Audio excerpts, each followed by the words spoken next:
Welcome to Buddha at the Gas Pump. My name is Rick Archer. Buddha at the Gas Pump is an ongoing series of conversations with spiritually awakening people. We've done nearly 700 of them now. And if this is new to you and you'd like to check out previous ones, please go to batgap.com and look under the past interviews menu. This program is made possible through the support of appreciative listeners and viewers. So if you appreciate it and would like to help support it, there are PayPal buttons on the site, and there's a page explaining alternatives to PayPal. My guest today is Father Sean O'Leary. Did I pronounce that right, Sean? O'Leary? All right. I think I'll stick with the English. But so actually somebody like, I had a friend named O'Leary. It was Leary. I guess that's what they do with it when they want to anglicize it. Yeah. Okay. Anyway, my guest is Father Sean O'Leary. He was born in Ireland and earned a Bachelor of Science degree in mathematics from the National University of Ireland. He was ordained a Catholic priest in 1972 and spent 14 years working in Kenya. He is multilingual. I think you say he speaks about 5 languages, and has a MA and PhD in transpersonal psychology. He's a licensed clinical psychologist in private practice and is the co-founder and the spiritual director of a non-denominational community called Companions on the Journey, based in Palo Alto, California. He's the author of 5 books and co-author of a 6th. And just for kicks, I'll read the 5 books. So one is in Swahili, which I'm not going to try to pronounce. Another, that was his first one. Another is Spirits in Spacesuits, a Manual for Everyday Mystics, 2003. Souls on Safari, 2006, also translated into German. A Sensible God, published in 2008. Why? What Your Life is Telling You About Who You Are and Why You're Here, published in 2013. And he co-authored that with Matthew McKay and Ralph Metzner. And then it's translated into Korean. And then Setting God Free, Moving Beyond the Caricature We've Created in Our Own Image, published in 2021. I'm sorry. And that's the one that I just listened to over the past week or two, and enjoyed it a lot. And that's probably what we're mostly going to be talking about today, the topics covered in that book. But I told Sean that he should feel free to bring up anything he'd like to discuss, and we'll talk about it. And of course, any questions that you all send in, we'll talk about those too. So here we go. Thank you so much, Sean, for doing this. And that was a pretty brief bio that I read there that you sent me, but you've been on the spiritual path a long time, probably over 50 years, and have had all kinds of adventures over the world. And, you know, you've really dedicated your life to this. And also, incidentally, Sean lives in the woods in Northern California, completely off the grid, and, you know, with solar power and his own water supply and stuff like that. He was telling me a bit about his house, and has escaped 2 of those fires that have swept through the forests up there. And one actually burned things in his yard, but didn't burn his house. So he's living in a very beautiful place, and both inwardly and outwardly, I would say. So Sean, you want to just embellish or elaborate a little bit on your bio? You know, tell us a little bit more about yourself before we start to get into these various topics. Sure. So let me do it chronologically. I was born in 1946. I was the firstborn of a firstborn of a firstborn. So I actually lived with my paternal grandparents for the first 6 years of my life. And my great-grandmother was living with us. And she was basically a Christian mystic for whom Mother Mary was more real than you are to me right now, Rick. And so I would hear her speaking aloud to Mother Mary. And I was privy just to one side of the conversation. But this was her focus completely. And so I presumed that was normal, that people could speak across the veil. And then at age 6, I moved back to my parents' house and lived with my maternal grandparents. And my grandfather on that side was somebody whom I called Daddy Jim. And he was really a druid and a bard. He was a great Irish step dancer. He was a phenomenal storyteller, and he was a great musician.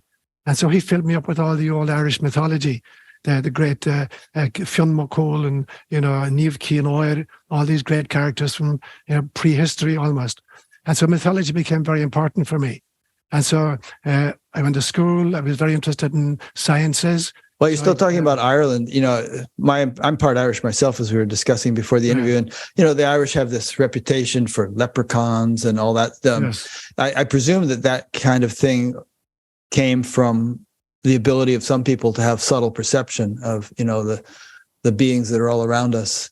Very important because, geographically, we're situated at the very extreme western end of Europe, a little island. In fact, when I was a child and people went to France or Italy, which was very unusual, they would talk about going to Europe. So we had this, so there's this magical energy there, what we call in Gaelic a choilites, a thin place like the veil between the mystical and the mundane is diaphanous. And so the island itself and the folklore and the spirituality and the music and the storytelling are kind of a constant kind of traffic in and back through this veil. And so the stories pick up on that. And I'm a big believer that that stories are the archived wisdom of a culture. That if you really want to know a culture's spirituality or its history or its wisdom, you go to their stories and to their proverbs. And so as a young man, for instance, I spent an entire summer in a village in West Cork called Coolay, where Gaelic is still the mother tongue, collecting proverbs from the elders there. And I collected about 432 proverbs. And what I found out was that an old man told me one time, he said, if Christianity had never come to Ireland, we could live according to the proverbs. And he was absolutely right. And I found the same thing in Africa. When I went to Africa and had the privilege of learning Swahili and 3 tribal languages and delving into their mythology, I came to the same conclusion, that if you delve into the mythology of any people, in some senses, you're digging into the archives of their wisdom. And so the ability to move through the veil is very, very important. So stories and proverbs are that. And one of the things I found out about proverbs is that proverbs seem to contradict each other. They're paradoxical in a sense, because as soon as you say a proverb that addresses situation A, the opposite will address situation B. So, for instance, in English, we'll say, look before you leap, but he who hesitates is lost. In Gaelic, we say, there's no fireside like your own fireside. But we also say, there's a special taste to the neighbour's food. When you're a child, you always think the neighbour's food tastes better than the stuff you're getting at home. In Swahili, we say, haraka, haraka, haina baraka. Hurry, hurry has no blessing.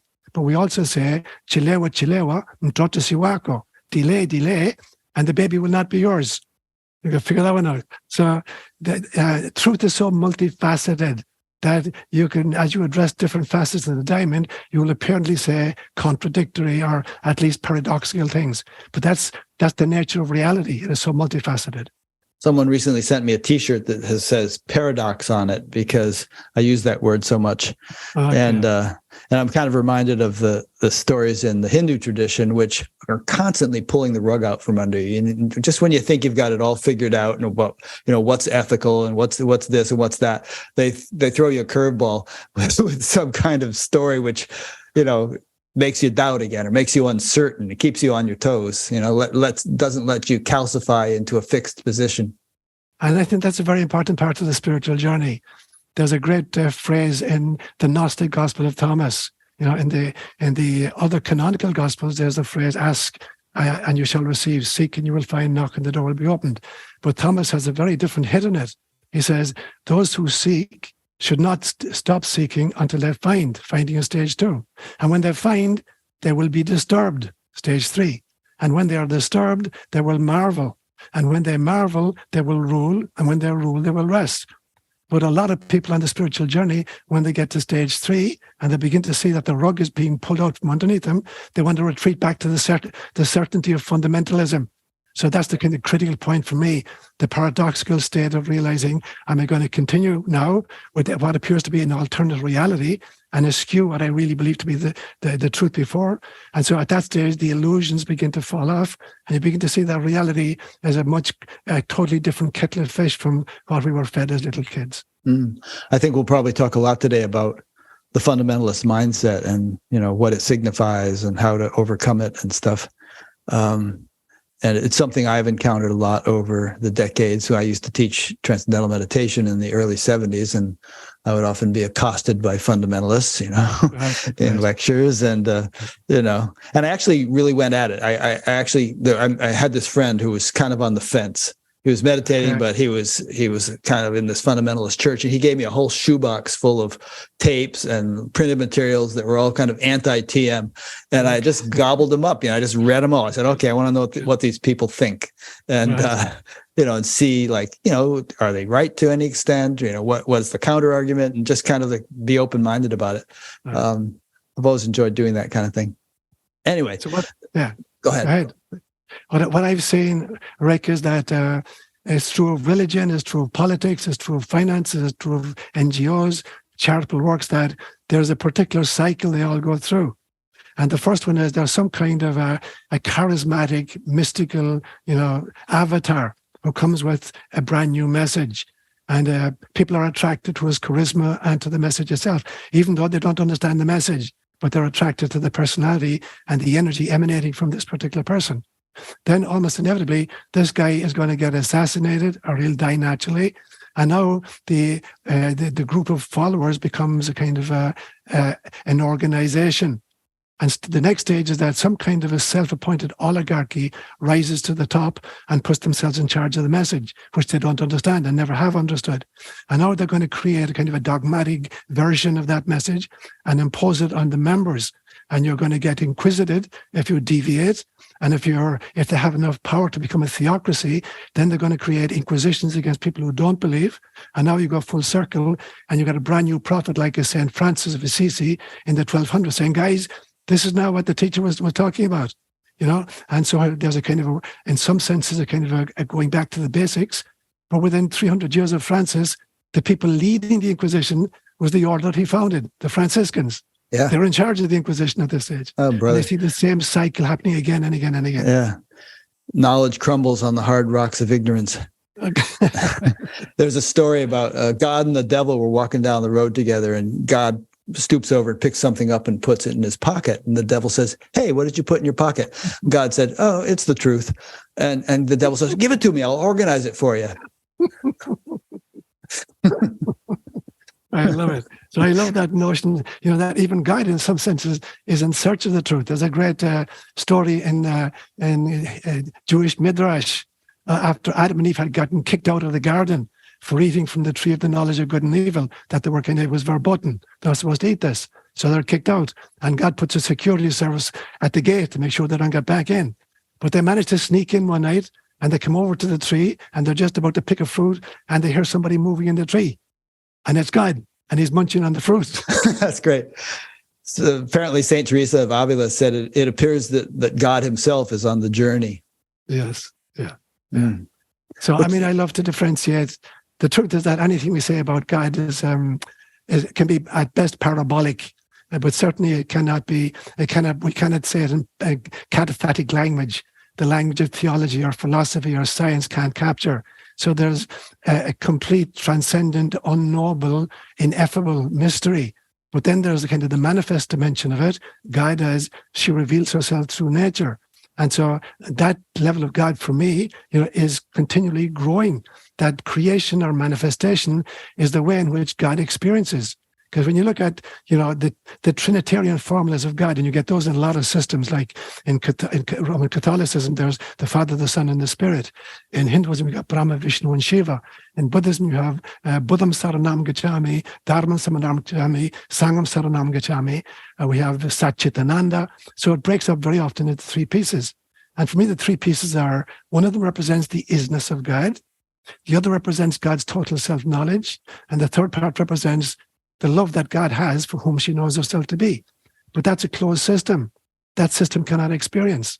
And so God's self fractures into a game called Leela. And so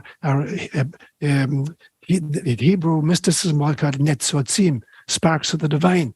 And these we call souls. And these are how God generates experiences. Every oak tree, every bunny rabbit, every human being is a conduit for this manifest dimension of God to experience that which is not herself. And so there's a mystery about which we can say nothing, but we can experience it.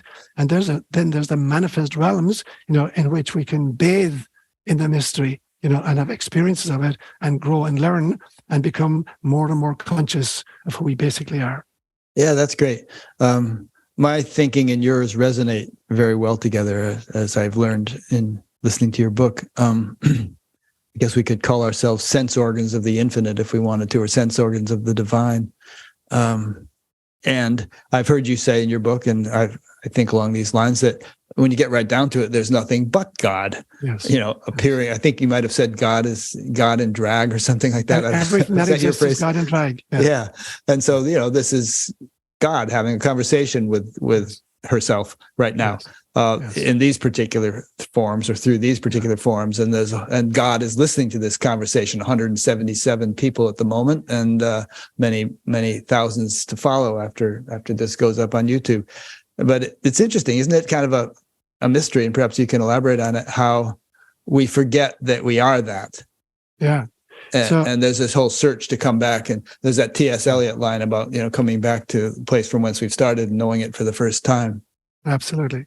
So I think when we volunteer for reincarnation, we're subject to 4 extraordinary limitations. And that's part of the journey to discover who we are, even in the absence of the evidence.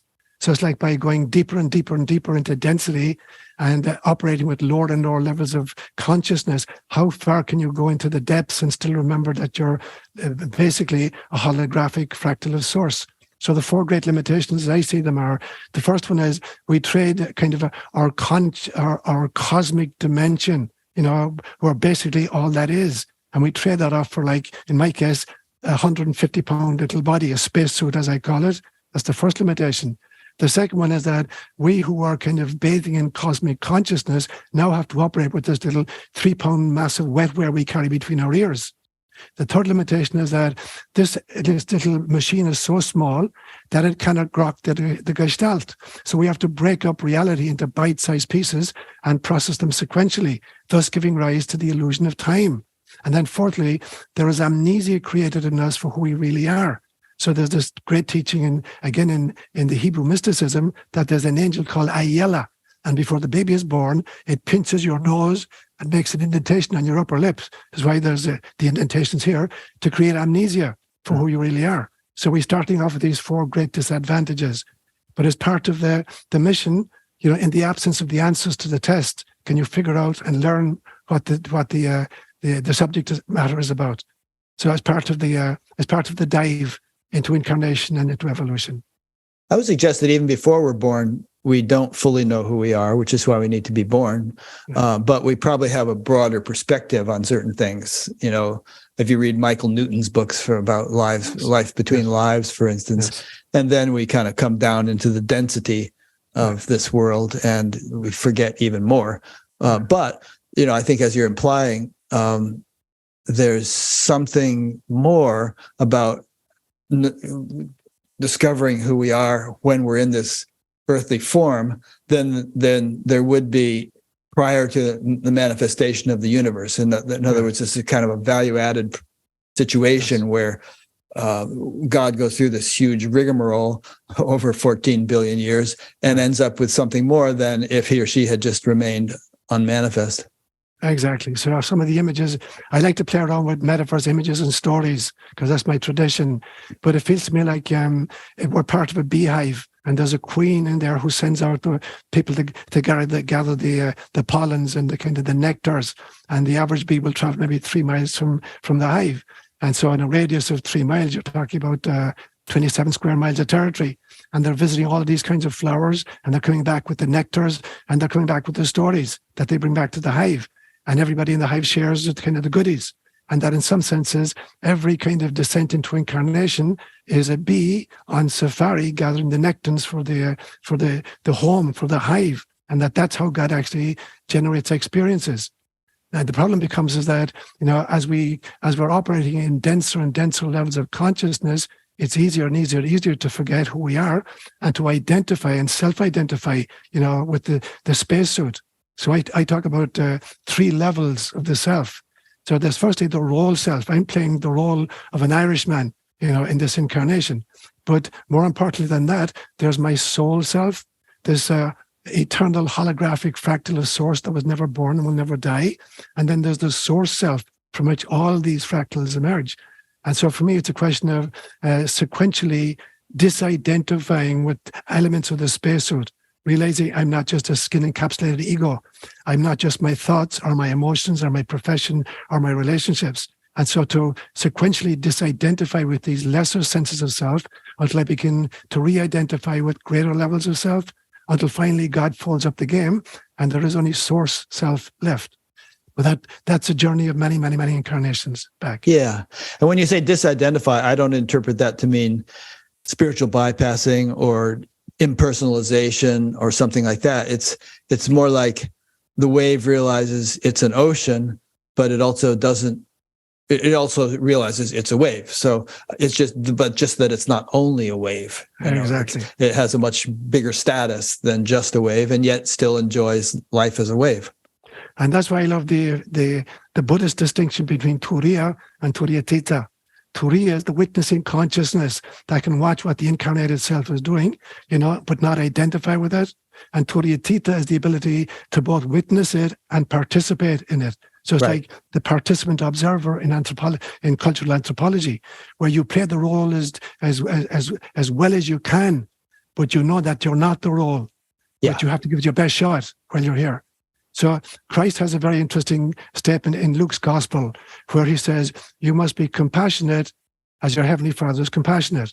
Now, although the New Testament is written in Greek, Jesus is speaking Aramaic. And the word in Aramaic that's translated as Father, Avon, actually means the birthing principle of the cosmos. That's what generates all that is. And the word compassion in Hebrew and Aramaic is rachamim, which literally means it's the plural for the womb. And so Christ is saying you must be womb-like, as the birthing principle of the cosmos is womb-like. So what does a womb do? It can conceive, carry, and give birth sequentially, not just once. And so our job is to keep birthing greater versions of the self until finally we give birth to God. That's the ultimate objective of a human incarnation. It is to finally birth God in ourselves, in our communities, and ultimately in our world, to raise the world to Christ consciousness, or to discover our Buddha nature, or to become self-realized. That's the ultimate task of incarnation for me. Yeah, I agree. And you probably would also agree that all the problems in the world that we face are just the symptom of the incompletion of what you have just said. The vast numbers of people have not realized their Christ consciousness to a significant degree. And so if we really want to solve all these problems, then we should, as a species, make that experience more and more accessible to people. Absolutely. And that's why the great changes won't come sociologically or politically or economically. They'll come through a shift in consciousness. Because one of the things I did in Kenya in my 14 years there was I lived in a semi-desert area in Baringo, and water was a huge problem there. And so a lot of what I was doing was projects to try to deliver water to villages. And I had lots of different projects over 14 years, the vast bulk of which were highly successful. But on two different occasions, we failed miserably. On one occasion, we had piped water from a source to a village. It was a 2-year-long project laying down PVC piping, and we finally got it to the village. And there's this ritual turning on of the faucet in the village square one morning, and we turn it on, and nothing happens. And we traverse the line, it's just PVC piping, and some warrior from a different village who was upset that his village didn't get water had punctured it with a spear in several places, so the water just spouting out. Yeah. So for me, that represented structures, ineffective structures. We had another project in which we successfully kind of piped water to a village, again, a 2-year project, and we turn it on, and everybody drinks copiously, and 4 or 5 days later, everybody in the village is down with dysentery because the source of the water was polluted. We didn't know that. So for me, it represented the fact that all great change has to change not just the structures, but the people. The water represents the people who start the structures.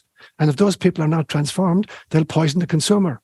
But even if they're very good people and you've got leaky structures, you can't deliver the commodity to the consumer.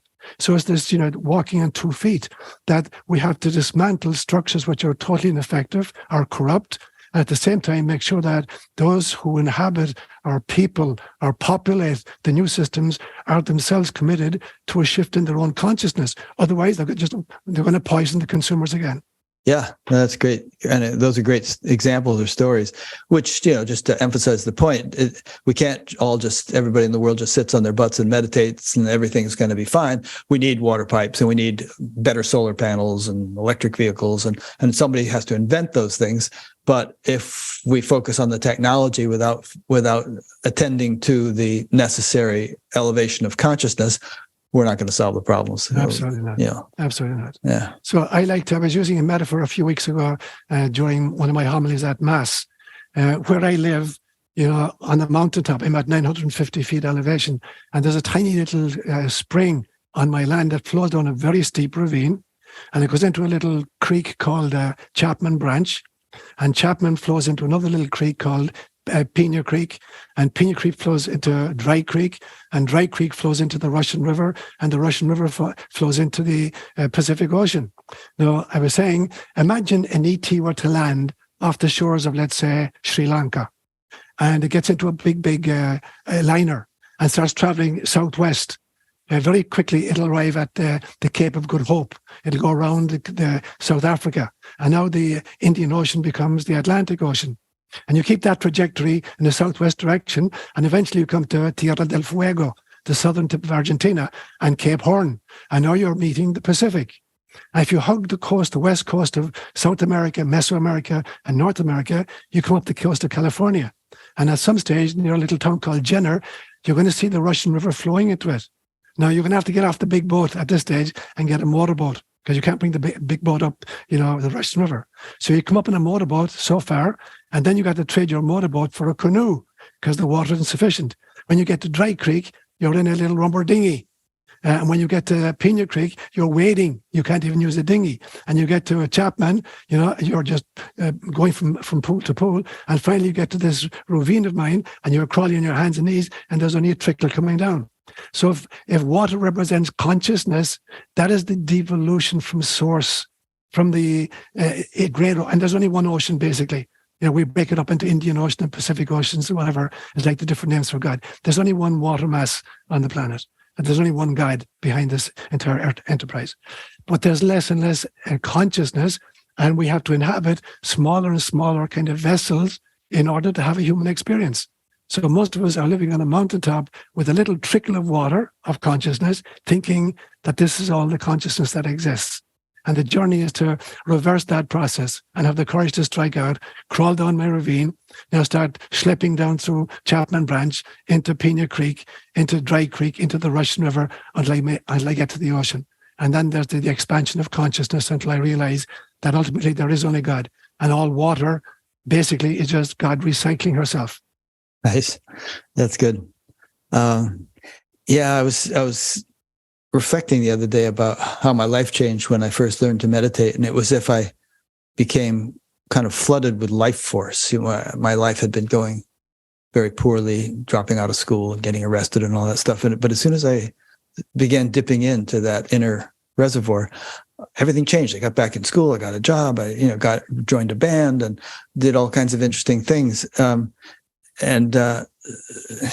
It's like I sometimes think of people who, just to shift metaphors, who, are begging on the street, and yet they've actually won the lottery and don't realize that they had their lottery ticket is sitting in a sock drawer in their homeless tent or something like that, and they're just scraping by, but they actually have this vast wealth that they don't realize. And everyone in the world is like that. Actually, we all have this unlimited potential that we're only tapping into partially. Yeah. I remember when I was a kid growing up in Ireland, I had a grand aunt living in Connemara, the western part of Ireland, which is very, very remote. And she lived with her son. Had a small little farm. They raised their own livestock. They grew their own food. They milked their own cows. They churned their own butter. And there was no electricity anywhere near them. And so they used a candle for light. And then at one stage, the Irish government decided on what they call the Rural Electrification Scheme, where they're running poles across the country to remote areas to try to bring electricity to the kind of hinterland. And so I go up there one year, and the electricity has reached their little cabin. And I called her Aunt Mag. And I go into the house and I said to her, Aunt Meg, how do you like the electricity? The electricity could have provided light, heat, cooking, heat in the house, whatever. And she said, oh, I love it. This is great entirely. So there's one bulb hanging from the ceiling. She says, I do turn it on in the evening when I'm looking for the matches to light the candle. That's great. And that's what she did. She turned this thing on. It was going to cost money.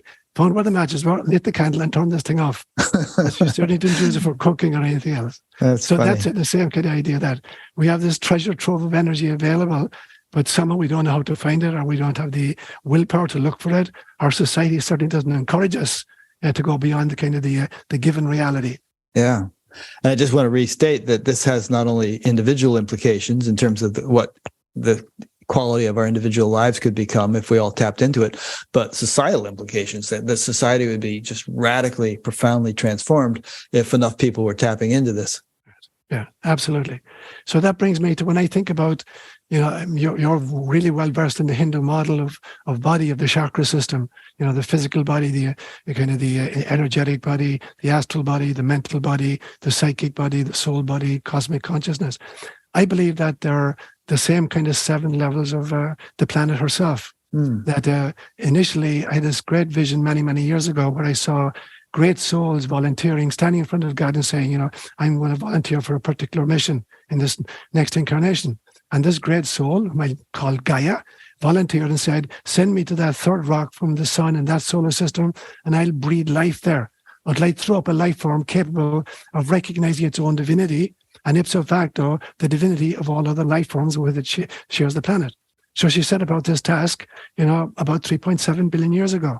And first, we just have a physiosphere, just this rock, which is studied by physics. And the first move then was to create a womb. I might kind of call that the atmosphere, the sheath, of a womb that surrounds the physiosphere. The next stage then was to create a biosphere. Now she's going to germinate flora and fauna within this atmosphere. So that would be the biosphere, studied by biology. And now we're moving into the next stage, which is Teilhard de Chardin called the noosphere, this sheath of consciousness that surrounds the biosphere. And it's a very, very difficult and dangerous transition, because at that stage, we're capable of literally destroying the entire experiment of Homo sapiens sapiens. And so we're stuck someplace in between, a movement into the higher realms or a descent into transhumanism, where we're just artificial robots being programmed and hackable. And so this is the stage we're at right now. But there are 3 more stages after that, as far as I'm concerned. There's the next stage after the noosphere. If we can negotiate that well, I call it the anima sphere. Anima as in soul, the Latin for soul. And that's the realization, literally, that the planet itself and all its life forms are fractals of the divine. And then the next level by that is, I call it the pneuma sphere, the spirit sphere, and then ultimately the cosmosphere, or God herself. So I see that the planet itself, is kind of, here we have fractals, the same pattern repeating at an infinite number of scales, all the ways from the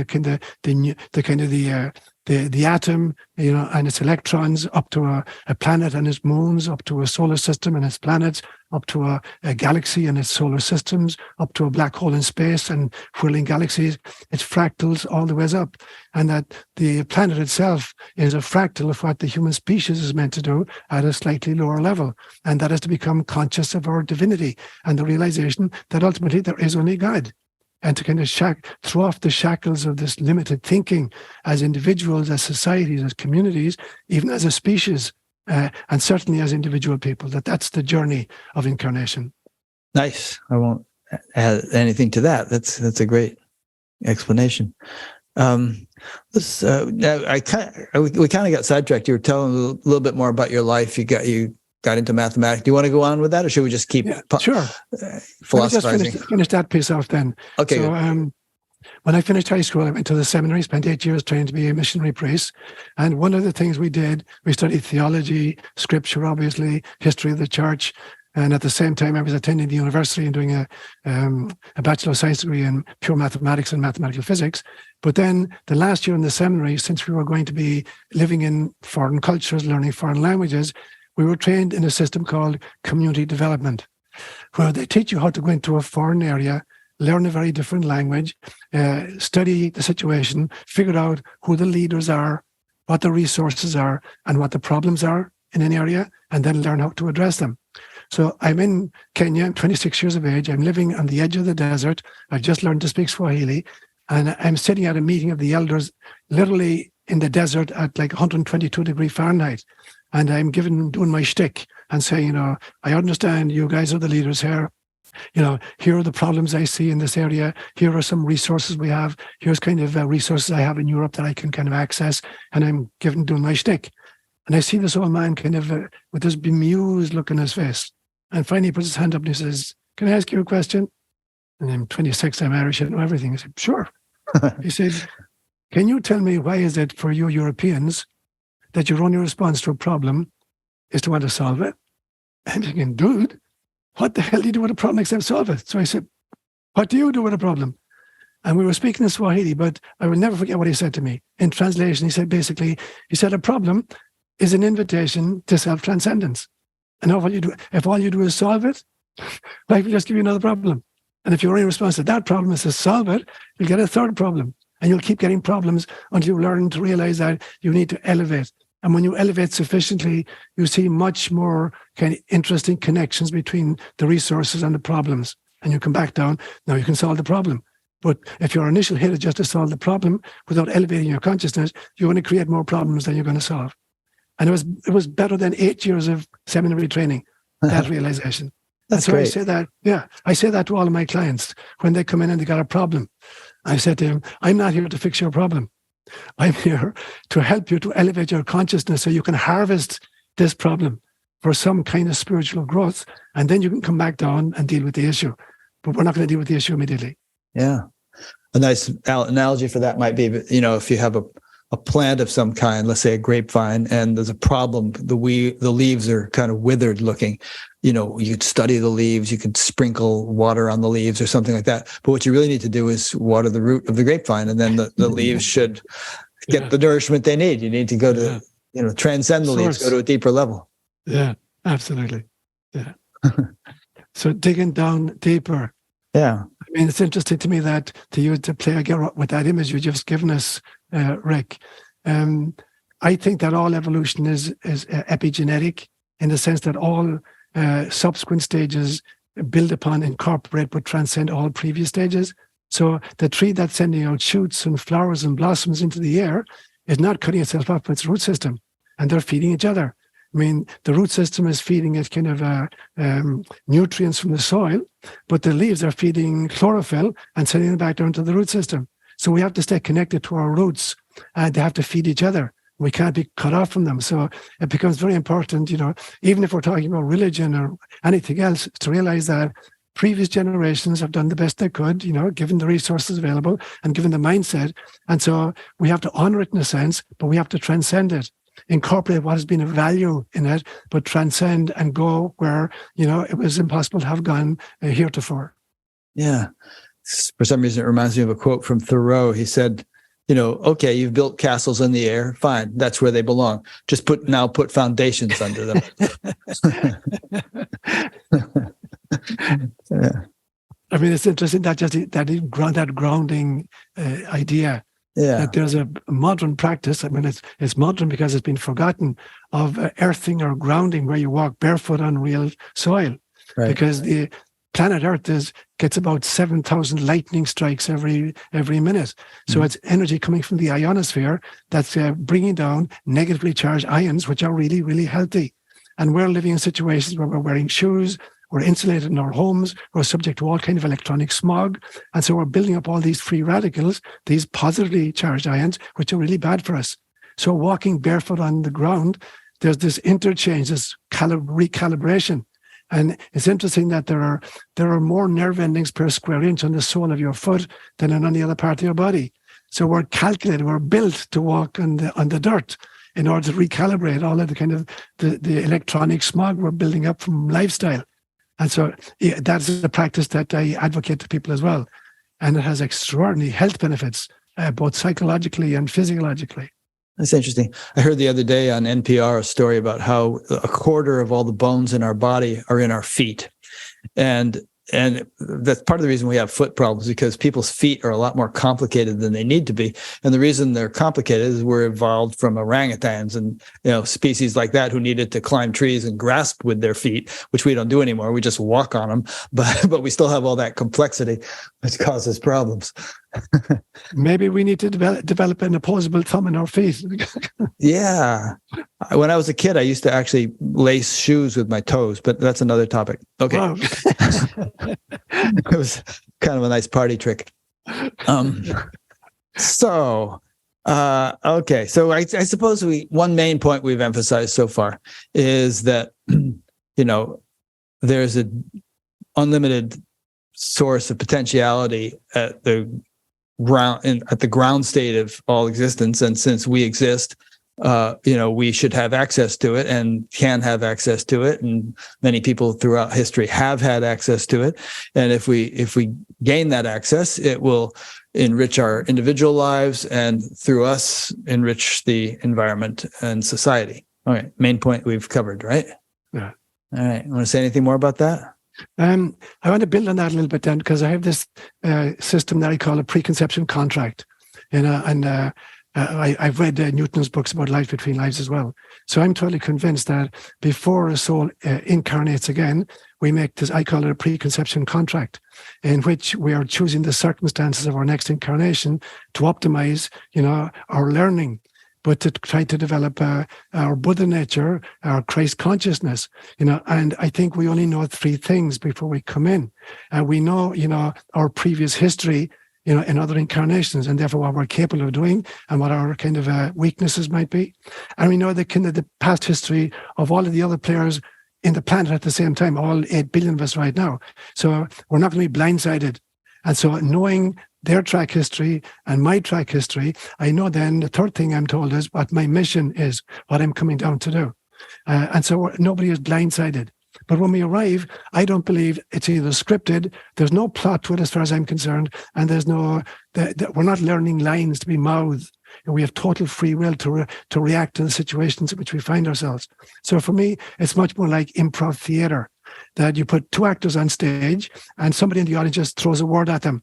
And then they got to create a play on the basis of that word. I had a client one time who was a professional actor, and he said in improv theater, there are 2 rules. The first rule is you can't reject a line your partner throws at you. You can't say, that's a stupid thing to say. Give me another line, I can work better with a different line. You have to work with the line that your partner is offering you. And the second thing he said is, make sure to offer your partner lines you know that he's really able to work with. Don't try to trip him up. And if he's doing the same thing for you, it'll really, really develop. And so for me, then it's, we come into a situation, we know the history of every person involved, but then there's free will or freedom. And now we got to navigate in a situation where we're subject to the kind of vicissitudes and the limitations of incarnation, and subject to the influences of, thousands of years of history that we've inherited, and 8 billion other people all pulling in different directions. And so in the middle of all that, we're somehow trying to create Christ consciousness or to raise the vibration of the planet. So it's a mammoth task. But it's one that there's nobody here who didn't volunteer to be here. I volunteered to be here now. This was not an accident that I kind of took a left turn in the Milky Way galaxy and wound up on planet Earth instead of planet Zorg. I chose to be here now, and I knew what I was getting into, and everybody else did. But then there's this amnesia, and we're playing a totally different game from the one that we came down to participate in. Yeah, I like that. I think along similar lines. I often use the analogy of the nursery rhyme, row, row, row your boat, gently down the stream, because you're in the boat and you're being carried along by the stream. You don't have much choice about that, but you are rowing. It says, gently down, you're rowing your boat gently. You're not thrashing about, you're not trying to go upstream, but you're guiding it this way and that, and, making the journey a lot more efficient and smooth than it would be if you just abdicated all sense of free will, or if you gritted your teeth and tried to just totally oppose what the stream is doing, Right. Absolutely.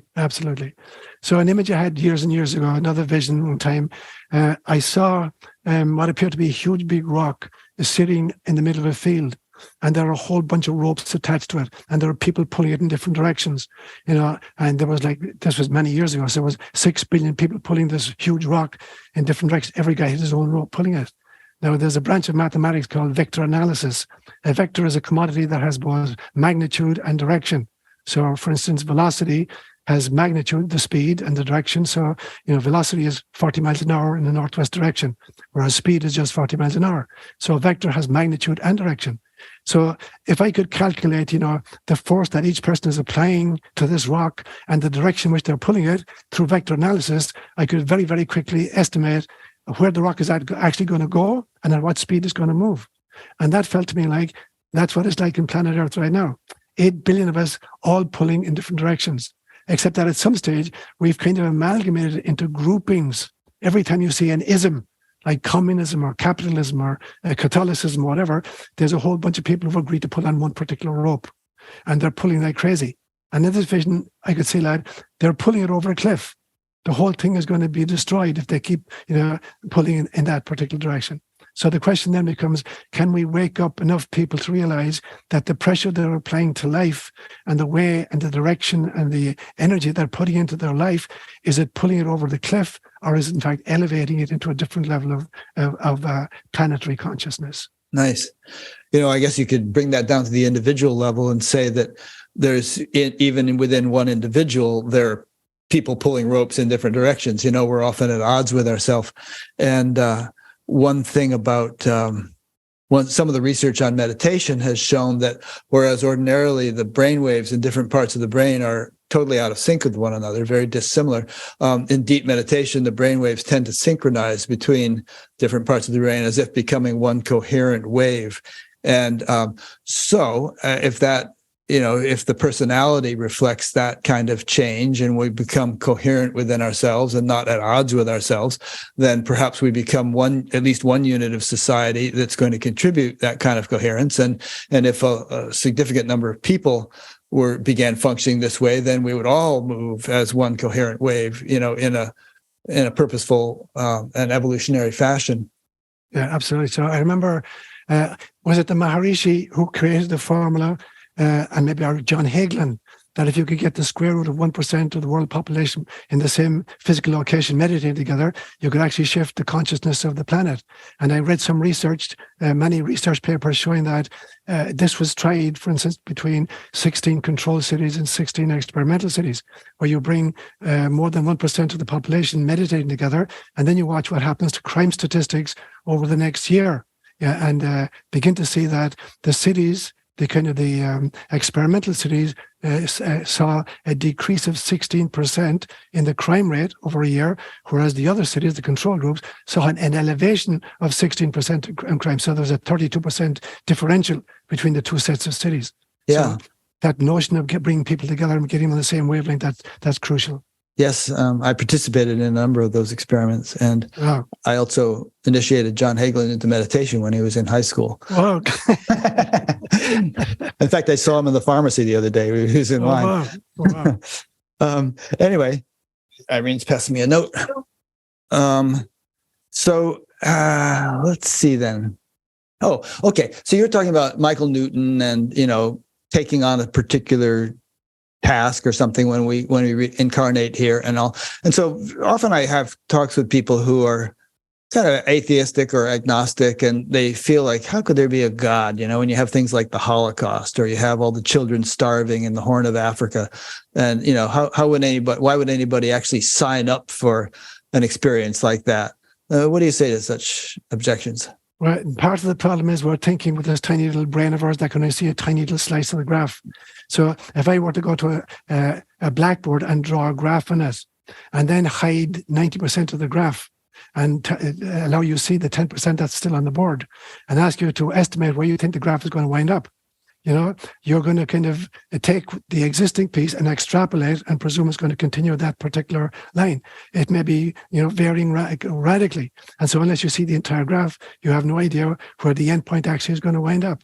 So we got these tiny little brains. We take a tiny slice of experience, 70, 80, 90 years or whatever, in a planet which is 4.6 billion years of age, in a universe which is 13.8 billion years of age, and we're extrapolating from that tiny little segment, and we're kind of pretending that represents the totality, and if it don't happen in this piece, I'm not interested in it.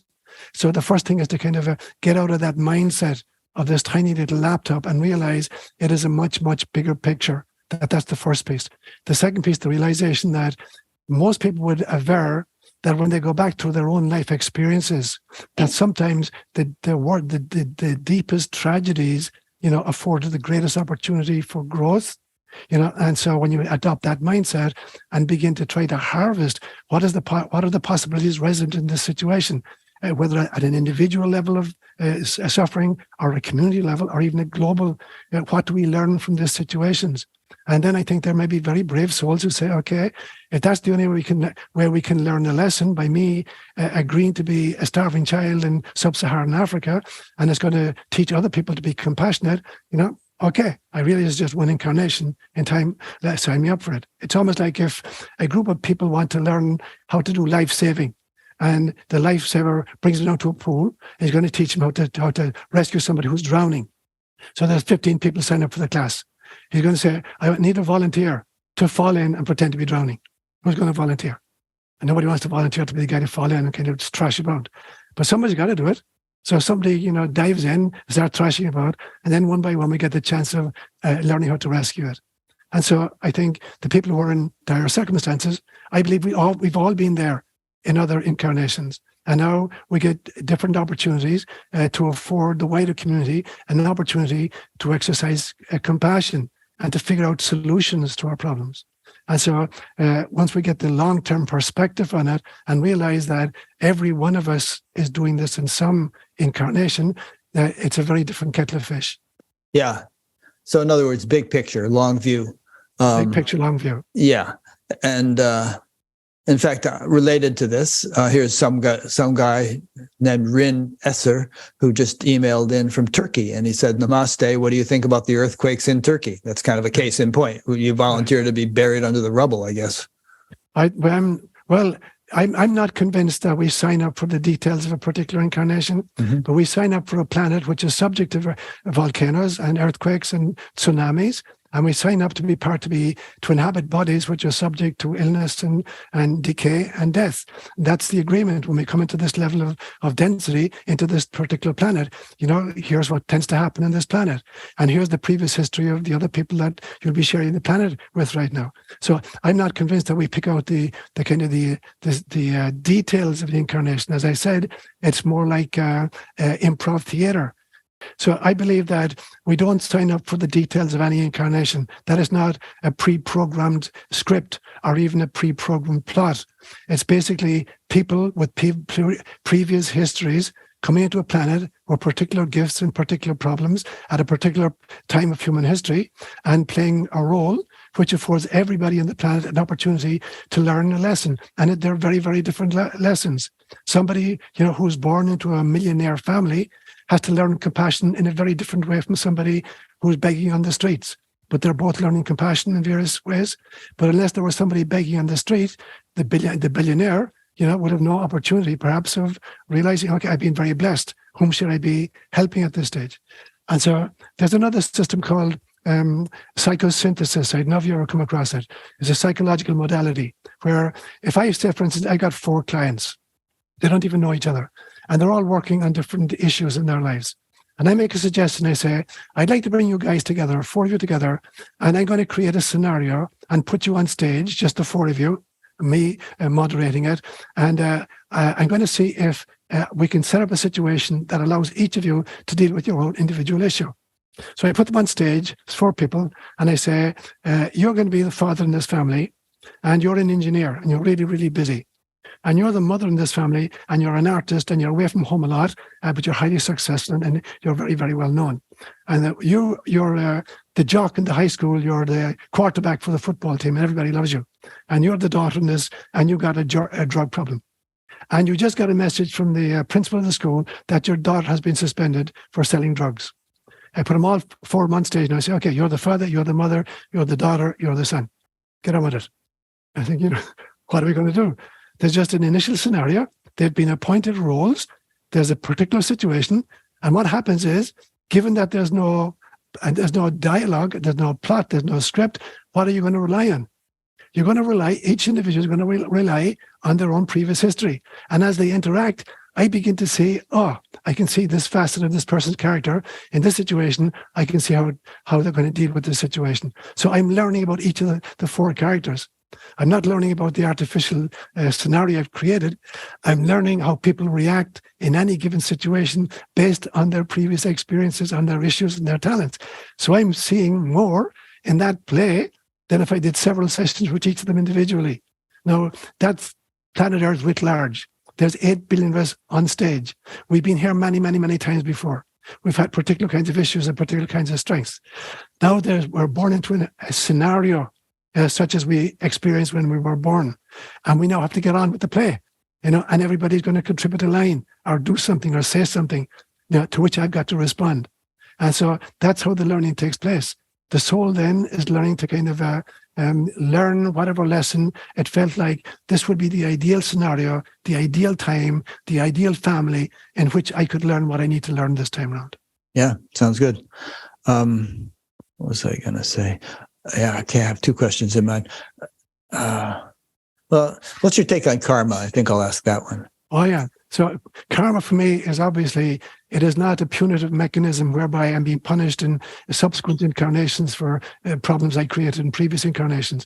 It is a learning opportunity. It is that every soul has been offered the opportunity of learning how to love no matter what the circumstances are, and is given as many opportunities and as many incarnations on as many planets or in as many dimensions as it needs in order to be able to have a homing instinct that always brings me back to source. And so karma is the kind of being born with the hand I planned before I incarnated. Karma is not a punishment where God says you were a bad boy in a previous incarnation. Now you're going to be born crippled in this incarnation. It is, I arrange with my mentor figures. There's a particular lesson I want to learn. It's patience, or it's resilience, or it's forgiveness, or it's courage, whatever it is. Can we find the ideal circumstance in which I'll have the opportunity of learning that lesson? And we craft a possible family and time in human history where that possibility is optimized. So for me, karma is I wake up after I'm born, realizing this is exactly what I planned before I came. Now, fate and destiny build upon that. Fate is what happens if I don't play the cards properly that I asked to be dealt with. If I mess up my hand, fate is what happens. Destiny is what happens when I learn to play it properly. My destiny was to grow and develop Christ consciousness. But that's only possible if I play the cards in the way in which I volunteered to play the cards before I came in. So karma for me is basically being born with the hand I planned before I arrived. Yeah. So in other words, God doesn't have an eye for an eye, a tooth for a tooth attitude. God's attitude is, I want everyone to grow. And so I'm not just punishing this guy for XYZ and therefore he's going to be crippled. It's like, okay, his experience of being crippled will provide him with just the learning opportunity he needs in order to grow. And it's not going to be a permanent condition because nothing is permanent, including our bodies. And even if it lasts his whole life, this life is just a blink in, the long span of time. And we've all had experiences like that, undoubtedly, over the long chain of lives we've lived. Absolutely. Absolutely. So Christ is the master of the paradox. You talked a few minutes ago, Rick, about wearing this T-shirt of paradox. Christ was the master of paradox and a great storyteller. And so there's one great parable he tells about. He says there was a certain rich man who had a steward who was in charge of all his property. And at some stage, he discovers that the steward has been embezzling his property. So he calls him to give an accounting of the books. And the steward begins to think, holy God, what am I going to do now? I'm busted. I'm too old to get a real job. I'm too embarrassed to beg. What am I going to do? And then he has a brainwave. He calls in all his master's debtors. And he says, Rick, how much do you owe my master? And Rick says, 100 bushels of wheat. And the guy says, here's your bill, change 100 to 70. He calls in Sean. Sean, how much do you owe my master? I owe him 50 barrels of wine. Okay, here's your bill, make it 30. And then Christ said a very strange thing. He said, the master praised the unjust steward insofar as he had acted wisely, because the children of this generation are wiser to their kind than the children of light. Now, is he praising this guy's duplicity? Not at all. But what he is saying is, here was a guy who could turn every single situation to his own economic advantage. So why can't you turn every situation to your own spiritual advantage? There is no situation in which you will find yourself. There is no relationship of which you will be a part. There is no kind of a circumstance that you'll find yourself in which cannot be harvested for spiritual evolution. So just dig deeper and you'll see that this actually is an opportunity wrapped in a problem. Yeah, but the trouble with that story is he solved his problem by cheating and cheating his master. So right. And that's what happens on our planet. That very often the lessons that people are being offered, very, very often the billionaire class or the political class, are offered the opportunity of harvesting their positions to be of benefit to the rest of us. And instead of that, it's about self-aggrandizement. Yeah. So we see that writ large on a global level. Kind of reminds me of Trump, like overvaluing his properties when he wanted to get a loan from the bank and then undervaluing them when it was time to pay taxes on them. He recently got caught for that. Anyway, so, your background is eclectic and kind of is the word ecumenical when you're sort of broad-minded? Is that the right word?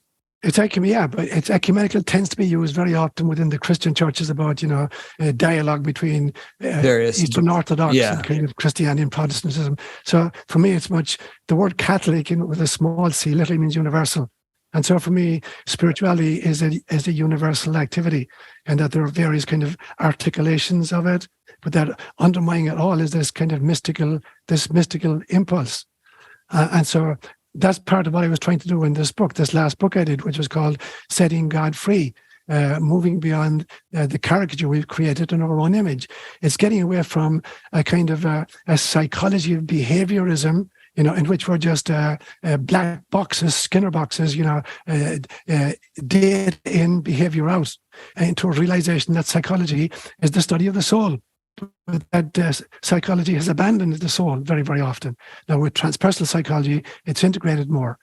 So I was trying to set psychology free, and then I put God on trial for crimes against humanity, looking at, the scriptural traditions of the world that have turned God into this monster, this kind of this cosmic psychopath, and put him on trial, bringing in Bible scholars and mythologists and Jungian analysts and whatever, and coming to the conclusion finally that the God who's on trial is the wrong person, that this God is simply a projection of the human shadow, and so I needed to set God free. And having set God free, the next question was, how do you set spirituality free from the clutches of mere religion? And then ultimately, how do you set science free from materialism and scientism? So that's been kind of that was the trajectory of the book.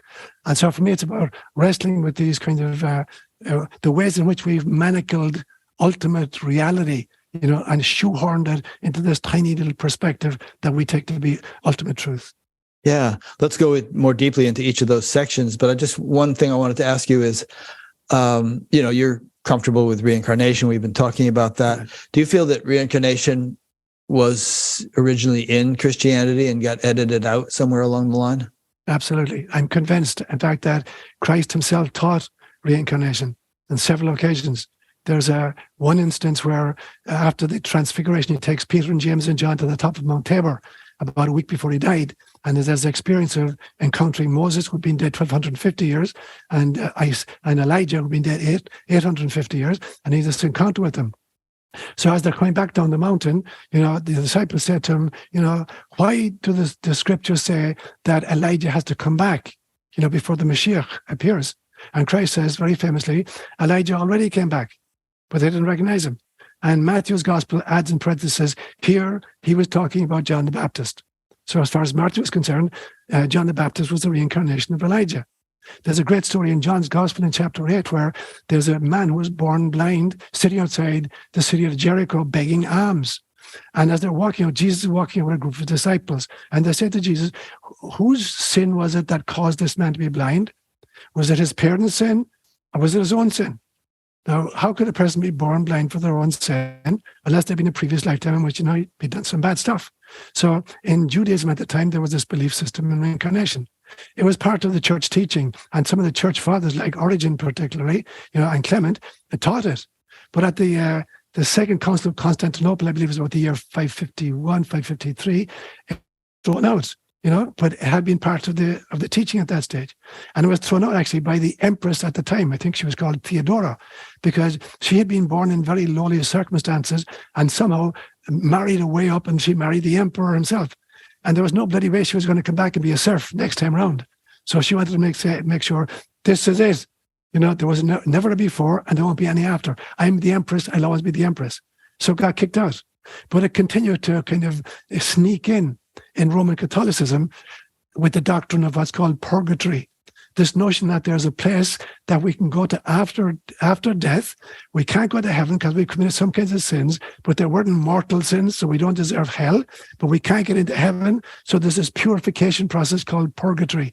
So that's a thinly disguised reincarnation, because reincarnation is basically about, the refinery necessary to kind of realize that we're God, we're chunks of the divine. And however many incarnations it takes, that's how many it takes. And purgatory was kind of sneaky in by the back door. But it was very definitely part of Christianity for the first 500 years. Yeah. To me, it makes so much sense. And it would be like the whole edifice of my understanding would fall apart if you removed reincarnation. A lot of things wouldn't make sense.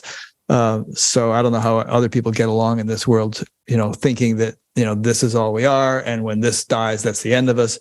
It seems like a rather bleak perspective. And so many things don't make sense. I mean, like we've been saying, babies born in sub-Saharan Africa starving and all kinds of, cripples or whatever.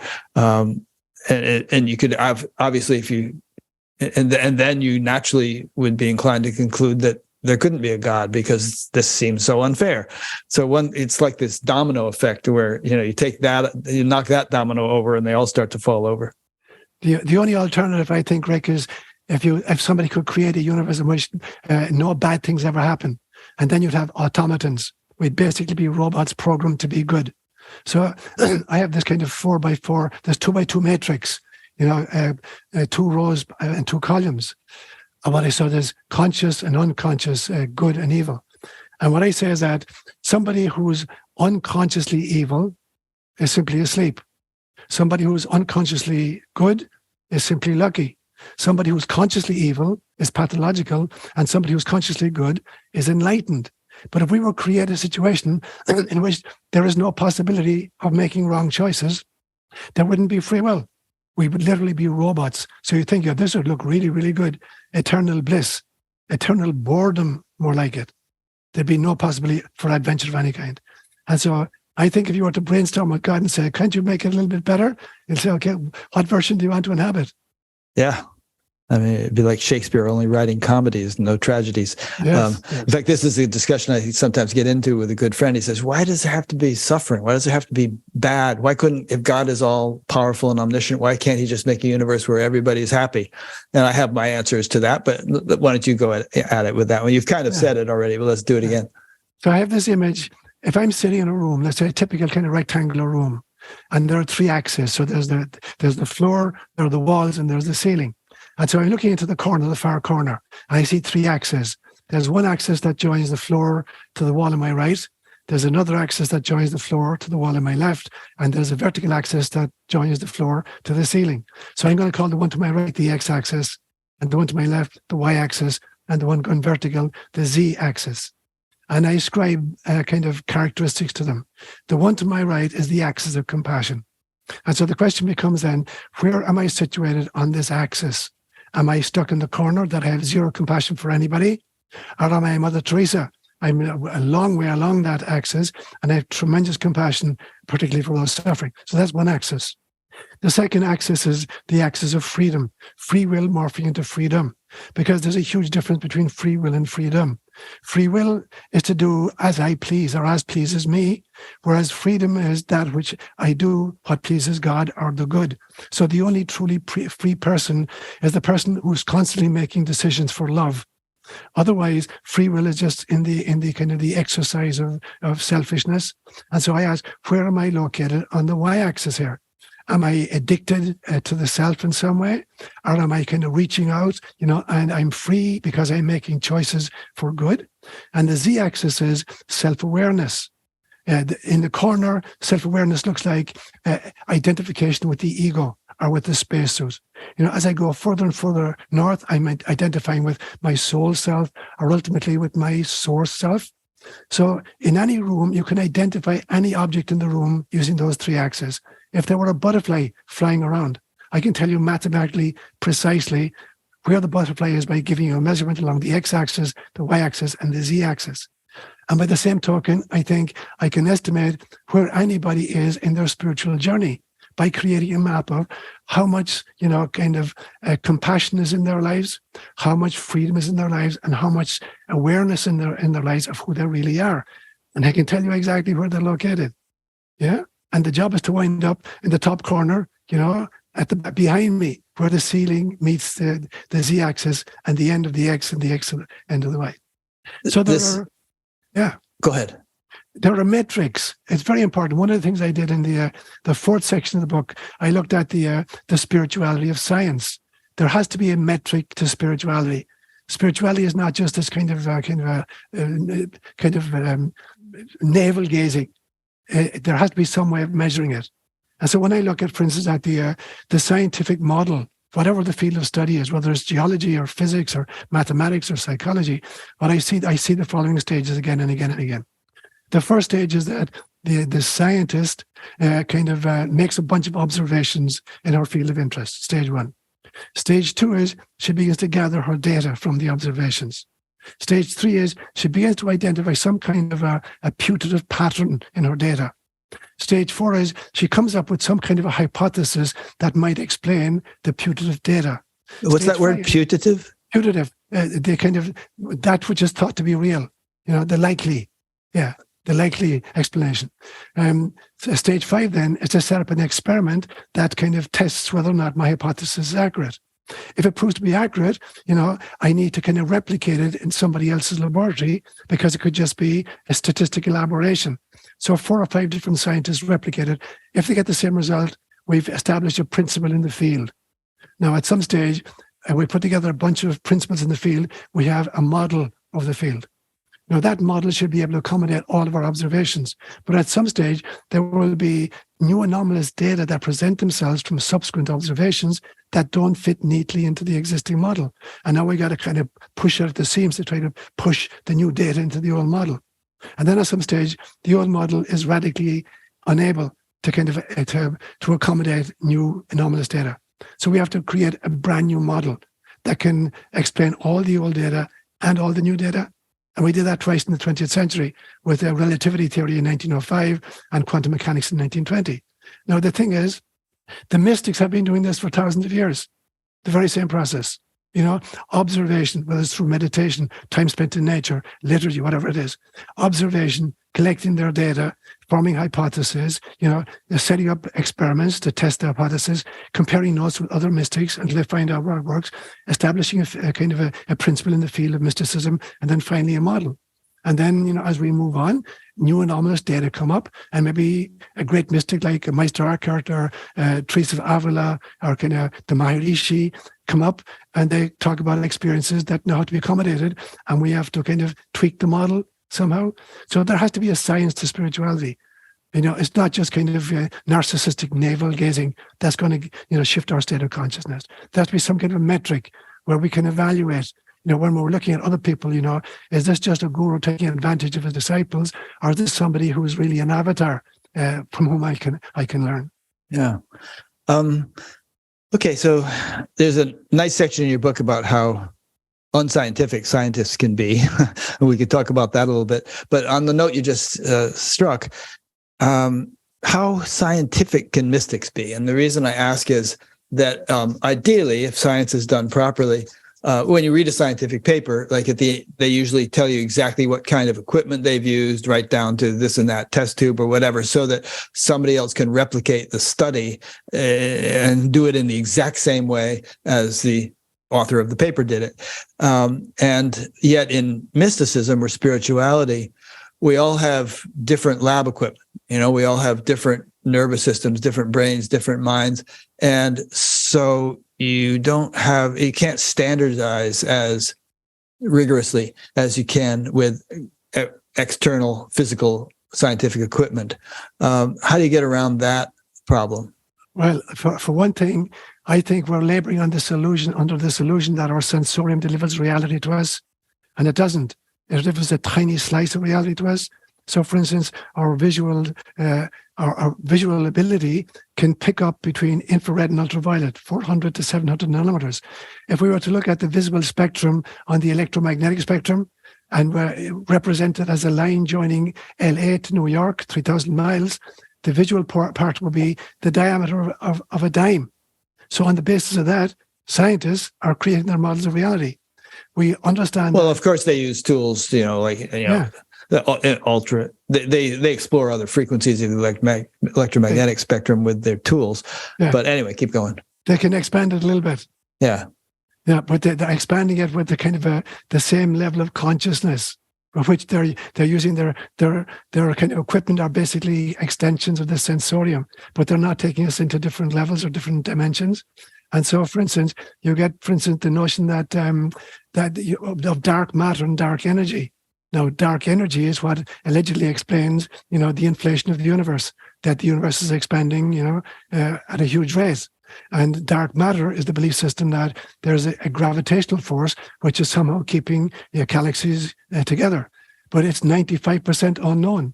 So 95% of it is unknown. Our equipment can deliver a tiny portion of it. And then the scientific method is predicated on statistical analysis. Statistics can never prove any proposition. All they can tell you is kind of the likelihood that it happened randomly at a kind of a 95% ability level, but they can never prove anything. So there's this extraordinary constraints on the scientific method. And so unless we begin to realize that science has kind of handicapped itself by refusing to examine the kind of the data coming in through other states of consciousness, they're never going to solve the problems that we experience. I had an image one time of, if you can imagine something like this glass here. So a circular kind of a high-rise, a multi-story building, and to get into it, you have to go underground and go up through a kind of a bank of elevators that comes up through the center of the building. And when you get off the bank of elevators, you find yourself in a circular corridor. And there are 8 rooms opening up from each, at each level, but there are many, many levels. And I go in there onto the first level, level 1. And I go into one room and I find myself in a room where there's a short, kind of a curved inner room, and then 2 straight walls, and then a bigger curve at the back. And there's a mural on the back wall, but it's just done in black and white stick figures. I look at the mural and I say, oh, interesting mural. And I try to figure out what does it mean. And I think I've understood it. And then I go to room 102 and I go and I read, oh my God, this is a continuation of the mural I saw in room 101. And I wouldn't have fully understood the mural if I hadn't come into room 102. But there are still, stick figures. And I go around to all the 8 rooms on the floor. And finally I realized, I needed to go all 8 rooms in order to get a full picture of what this kind of drawing was about. But then I go back to the elevator and go up into the second floor. And I go into room 201. And I realize it's the same mural, except this time it's done much more realistically. It's not just stick figures. And I circumambulate all 8 rooms, and now I have a much better appreciation of the mural. I go to the 3rd level, and now it's in vivid color, the same mural. I go to the 4th level, and it's 3-dimensional, interactive, holographic. I can interact with the mural. Now, if the only room I had gone into was room 101, and I attempted to be a cartographer of reality based on those data, it would be radically inadequate. And the kind of the scientific model, that's what it attempts to do. It will not investigate any other state of consciousness except this alleged waking stage. So for me, the different rooms represent states of consciousness that can be accessed through meditation or time spent in nature or dreaming, whatever. And the levels represent stages of consciousness. And we have to perambulate through both. We have to transverse the entire floor and go back up to the elevator.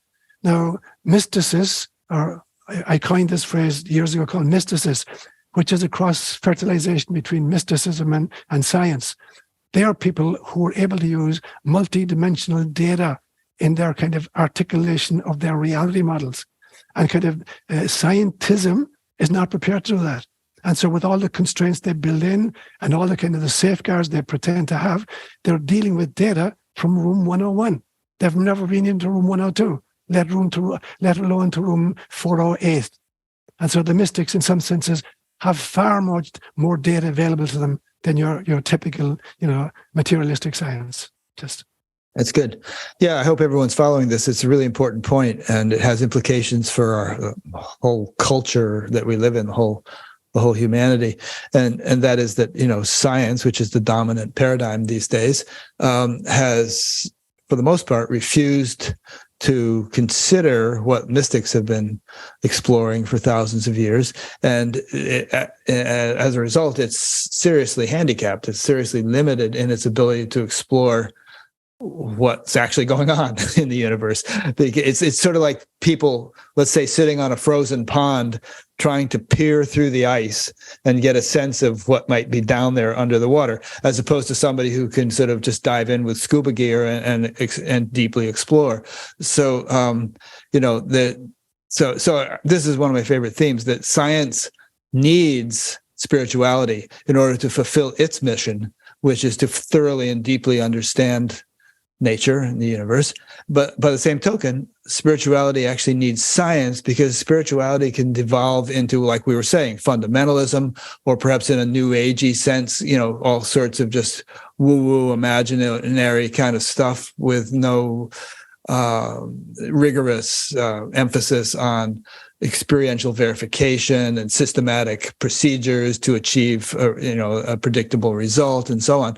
So I see it the way I see it. Hopefully, within, I don't know how long, 50 years, 100 years, it'll eventually seem absurd to have distinguished science from spirituality. They will have somehow merged and formed a collaborative means of gaining knowledge, which employs the best that each has to offer.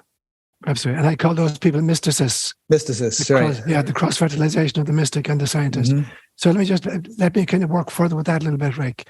So I've been recording my dreams probably for 40 years at this stage. So dreams are very important to me. And I seed my dreams before I go to bed with a thought or something I want insight about. And I realized just a few days ago that, if your alarm clock goes off in the morning and you think you're waking up, I'm not waking up when my alarm clock goes off, I'm waking down. Uh-huh. Because when in this alleged waking consciousness, I'm subject to science says there are four basic, elements. There's space, time, energy, and matter, and all of science is predicated on the examination of these. And the ultimate kind of articulation of their connection is Einstein's famous formula, E equals mc squared, where E represents energy, M represents mass, and C represents the speed of light. Well, what is speed? Speed is distance divided by time, or space divided by time. And mass is the amount of matter in a particular body. Now, when I go to sleep at night and I start dreaming, now in my dream, I had a dream, for instance, a few months ago where I was back in my childhood home. It was 1956. I'm 10 years of age. My grandfather is still alive, and I'm talking to my grandfather. So in the blink of an eye, I've gone 6,000 miles to the east, and I've gone back, 60 years in time. So there was no time and there was no space in my dream. Now, energy, when I learned to dream, for instance, lucidly, one of the tricks they tell you, if you think you're dreaming and you want to check it, put your hand against some solid object, like a wall or a rock, and push. If your hand goes through it, you're dreaming. If it doesn't, you're awake. Now, so my dream, energy is totally different. There's no solid matter anymore. Now, if space doesn't exist and time doesn't exist and mass doesn't exist, then energy is very, very different. So when I'm dreaming, I'm actually in a higher level of consciousness, which is not dependent upon space, time, energy, or matter. Now, when I work my way up into the astral body or the mental body or the psychic body, for instance, that becomes very, very obvious. If I'm experiencing clairvoyance, clairaudience, clairsentience, telepathy, precognition, psychokinesis, it means I'm totally out of time and space and energy and matter, but I'm having extraordinary experiences.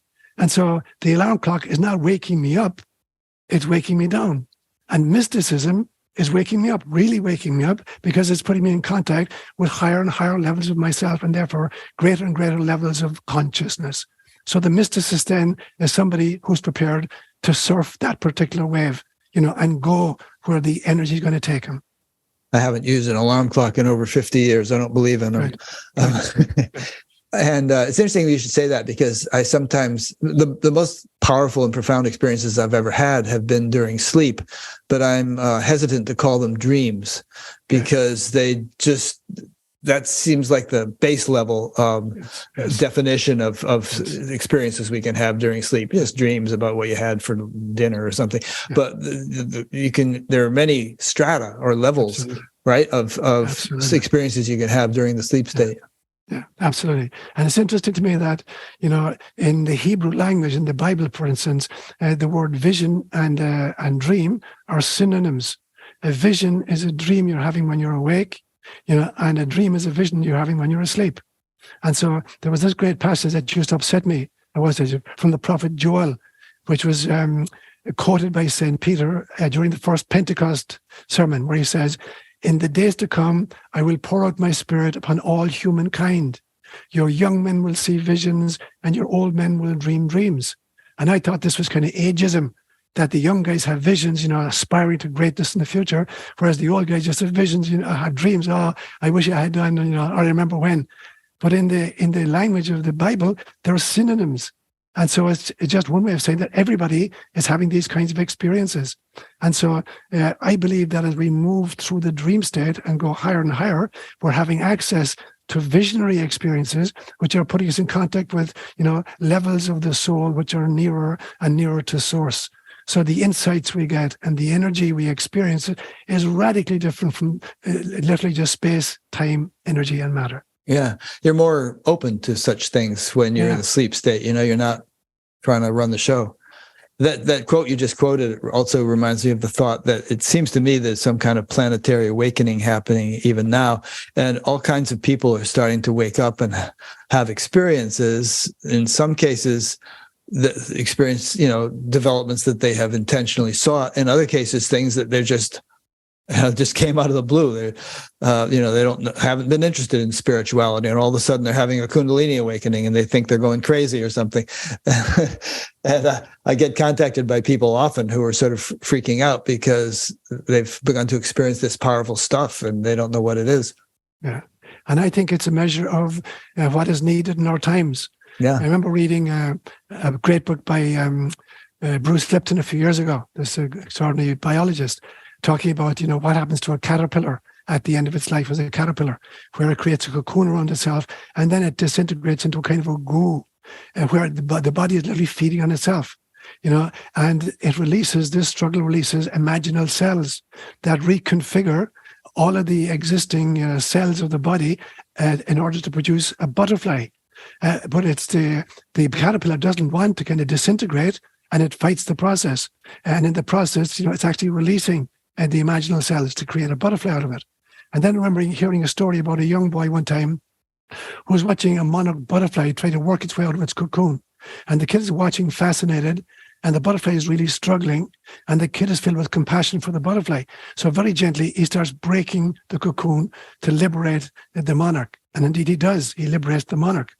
And he cripples him in the process, because it is a struggle to work its way out of the cocoon that releases the lactic acid into the wing structure of the butterfly to enable it to fly. So he's rescued it, liberated it, and crippled it at the same time. So I feel like we're in goo right now. And the goo is the time for the imaginal cells to kind of reconfigure and create a butterfly out of the mess that planet Earth is in currently. And so I think that more and more caterpillars are cocooning themselves, and they're going to experience the goo initially, and they're going to freak out, like the stage 3 in Thomas's version. And they're going to want to go, let me go back to being a caterpillar. But you can't go back to being a caterpillar. You need to become a butterfly. And so I have a sign in my mirror in my bathroom that I look at every morning, and it says simply, "Global Goo, let's birth a butterfly." That's the first thing I remind myself each morning. Yeah, it's interesting. And which brings up an interesting point. Like, it wouldn't necessarily serve us if God or the space aliens or somebody else came down and just solved all our problems for us. We need to, God helps those who help themselves. So I think we do receive help from higher beings and higher powers and all that stuff, but we have to make the effort from our side, or else we're going to be like that butterfly that didn't get the lactic acid. Yeah. And that means then that we have to develop modalities. And this is what the mystics have done. Modalities that keep us in contact with the higher self or the God self or whatever. So I love that teaching in Hinduism of Atman and Jiva, that there are two aspects to the soul, that Atman never leaves the side of God, and Jiva is that part that incarnates again and again, and they're constantly in contact with each other. And so Atman is constantly through deja vu experiences or intuition or sudden insights or opportunities, is constantly trying to communicate a message of compassion and love and encouragement.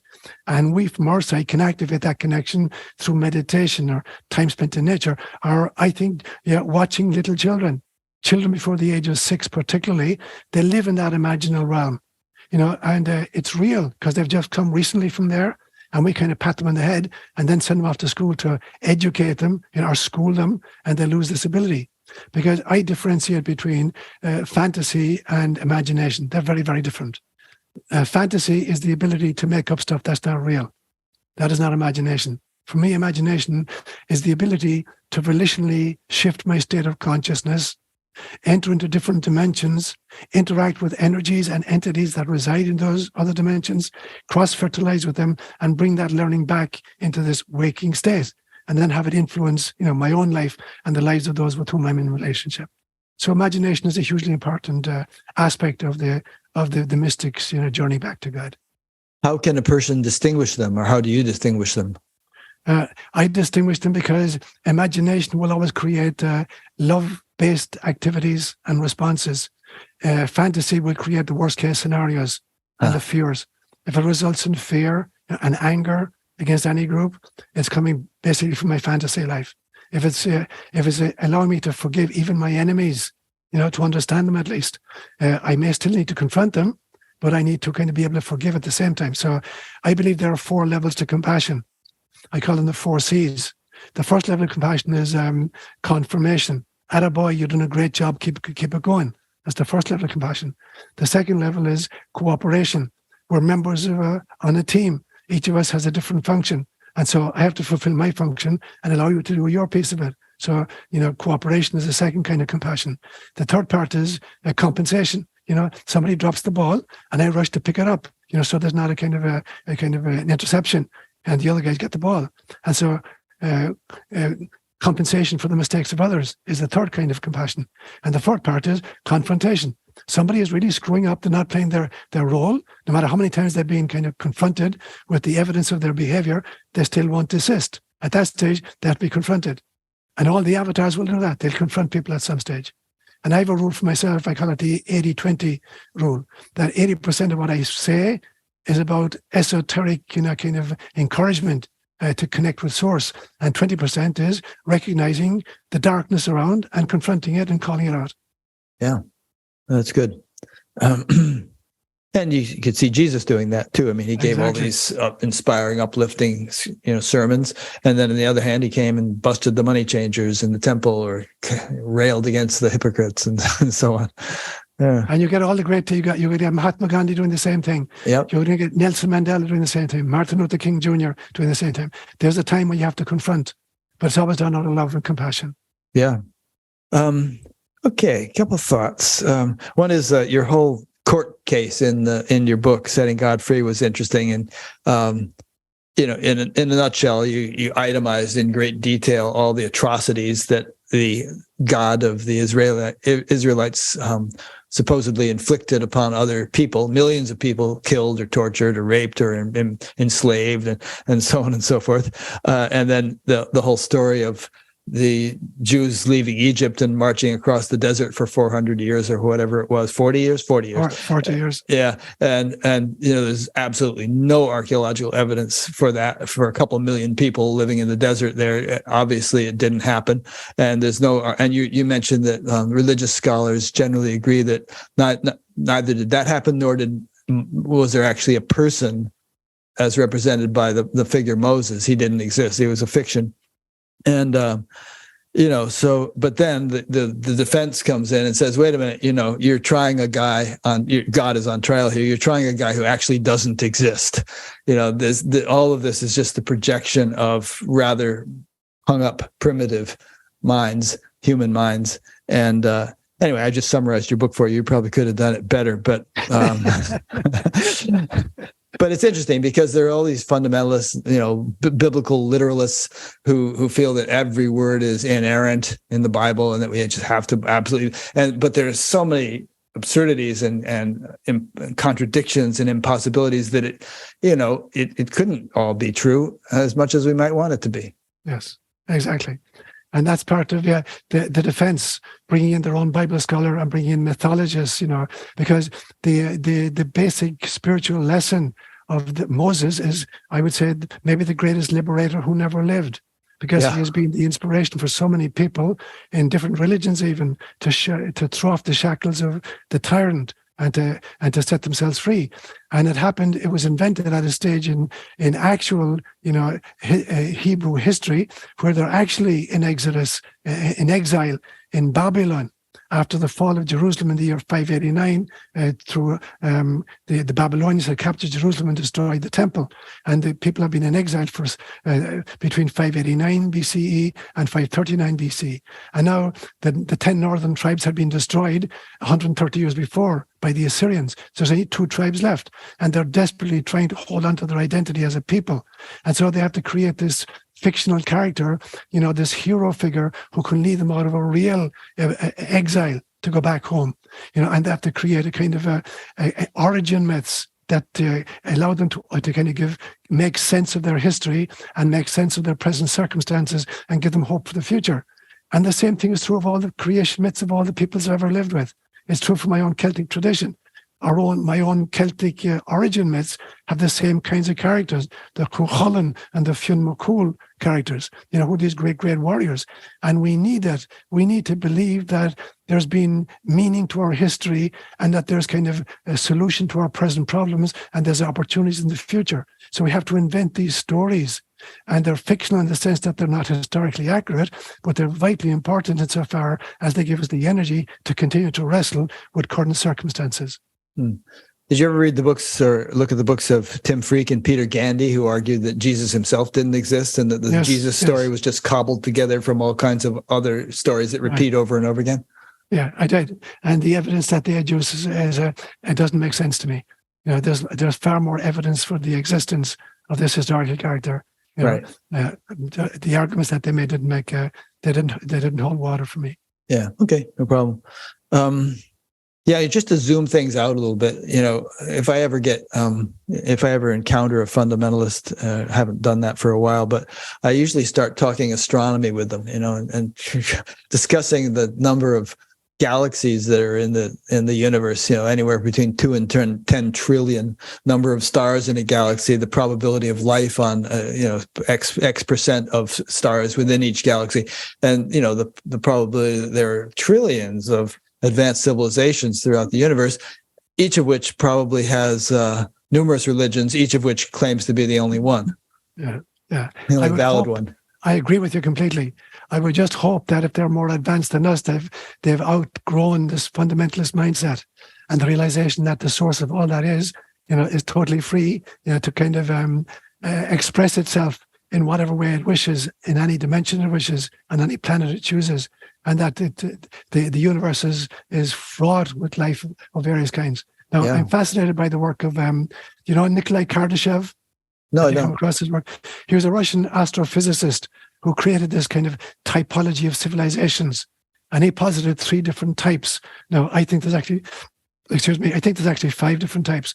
But what he claimed was that there's a type 1 civilization is a civilization that has learned how to harvest all of the resources on its planet of origin. So if we were a type 1 situation, we could harvest volcanoes, earthquakes, tides, sunlight, waves, wind, etc., and do it ecologically without degrading in any way. So that would be a type 1 civilization. A type 2 civilization, he said, could do the same thing for its entire solar system. It could harvest all of the planets and all of the resources on its solar system, but do it ecologically. A type 3 civilization could do it, for its entire galaxy. Now, I think there may be a type 4 that could do it for the cosmos, or a type 5 that could do it for, parallel universes. But he was asked, what about planet Earth? Where are we? He said, we're a type 0. Yeah, we're not even. That's what I mean by the journey in the noosphere. It's the journey from biosphere to noosphere. where we're at right now. And that's a really dangerous place. Because as we're developing technology that could literally blow us to smithereens, we may never actually reach even the noosphere. And so when I look at that, then I see that if civilizations have survived into type 2 or type 3, they must have gone beyond this kind of selfishness and this narcissism of focus on self and focus on grabbing resources. So I presume that there are some civilizations out there who are not just more technologically or intellectually advanced, but much more spiritually acclimated to the reality of who God really is or what source really is. And that would confer upon them an extraordinary compassion for us kindergartners struggling here to try to make sense of our lives on planet Earth. Yeah. At the end of March, I'm going to do an interview on the possible spiritual implications of UFOs and alien visitations and so on. And I'd like to think, I don't know, but I'd like to think that, some say that there's this galactic brotherhood and that we're not qualified to join it yet because we're still too bellicose.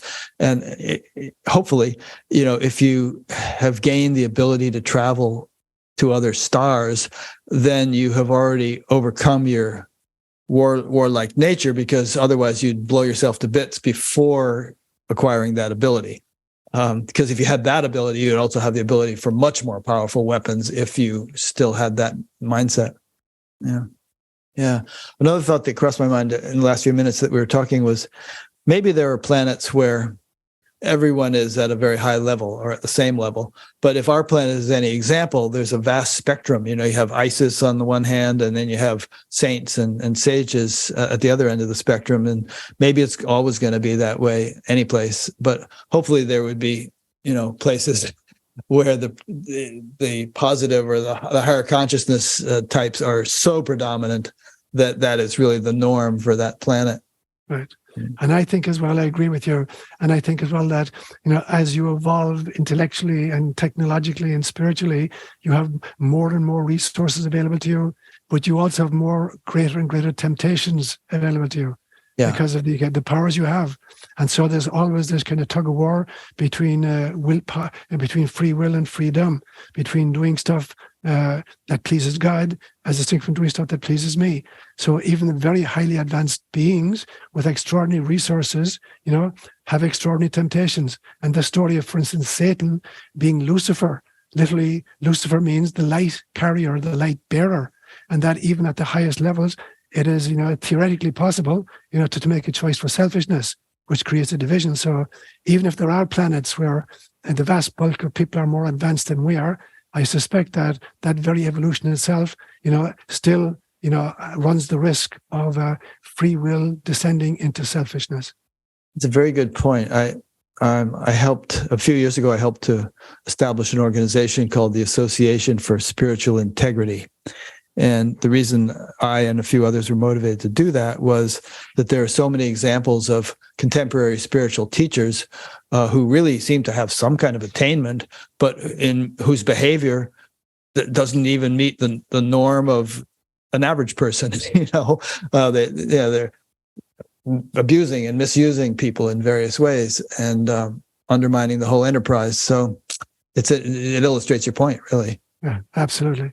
Yeah. So there's a huge difference between power and power over. Power, I think, is the ability that's the final stage in Thomas's model. Those who rest will rule, and that you have total control over your own journey in the sense that you're completely dedicated to love in all circumstances. Whereas the other possibility is dedicated to the self. You think that power means the ability to control others. And then you get the kind of the gurus who take advantage of their disciples, politicians who are creaming it off. So control is and power is a very interesting word. Do I mean kind of power to kind of be a loving being, or power to control other people? And of course, Christ himself was tempted. Absolutely. Absolutely. As the story goes, he was at a very high level already, and he was offered kind of a juicy possibility, but he declined it. Exactly. Yeah. Exactly. A few questions have come in. Let's get a couple of questions anyway. Let's do those, and we may jump around a bit on our topic. But okay, firstly, this was one that got emailed in the other day from Inessa Terran in Thousand Oak, California. Can one use an energy healer to help with traumas and disease, or is it a shortcut and trauma disease is there to teach us something, thus we need to go through it without the healer's help? Every healing modality is an intervention of some kind, and I think it's an arrangement. None of us is meant to stew in the juices of our own vicissitude. That we're here as a team, as a community, and so every one of us at some stage is going to need a hand up from somebody. And so healers of various kinds, whether they're energy healers or psychologists or priests or whatever they are, they're part of a team. And each of those is kind of wrestling with their own issues. And sometimes the most productive healers are wounded healers who've learned in the kind of the forge of their own experiences. And so, of course, it is very important. This is not taking a shortcut. It means that I'm availing of the resources available to me, but they need to be self-empowering techniques. Nobody can do the work for me, but somebody can do the help me out. So for me, that's the difference between kind of like empathy and compassion. Empathy is I see somebody stuck down in the bottom of a pit, and I jump in out of solidarity with him, and there's two of us stuck.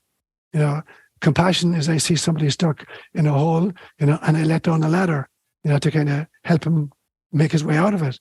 But I'm supplying the ladder, and that would be the healer aspect. So it's very important to avail of any healing modality, but to realize that I'm the person who then has to climb the ladder. It's about I have to empower myself. So I have to have grown psychologically and not just healed from some physical disorder. Yeah, like an example, a friend of mine the other day had a heart attack, and he got to a hospital quickly, and they did Roto-Rooter on his artery and put a stent in there. And now he's able to actually drive back to Iowa from St. Louis a couple of days later. Now, should he have just sort of stayed home and suffered the karma, or should he have gone to the hospital and had that treatment? Obviously. Now, on the other hand, the second part of your statement is he had another heart attack 3-4 years ago, and I don't think he's been exercising as much as he should have given that first heart attack. So he's not sort of climbing the ladder as much as he should have, and perhaps he wouldn't have had this second heart attack if he'd taken more preventative measures. So I created this model of healing and illness many, many years ago, a 6-stage model of illness and of healing.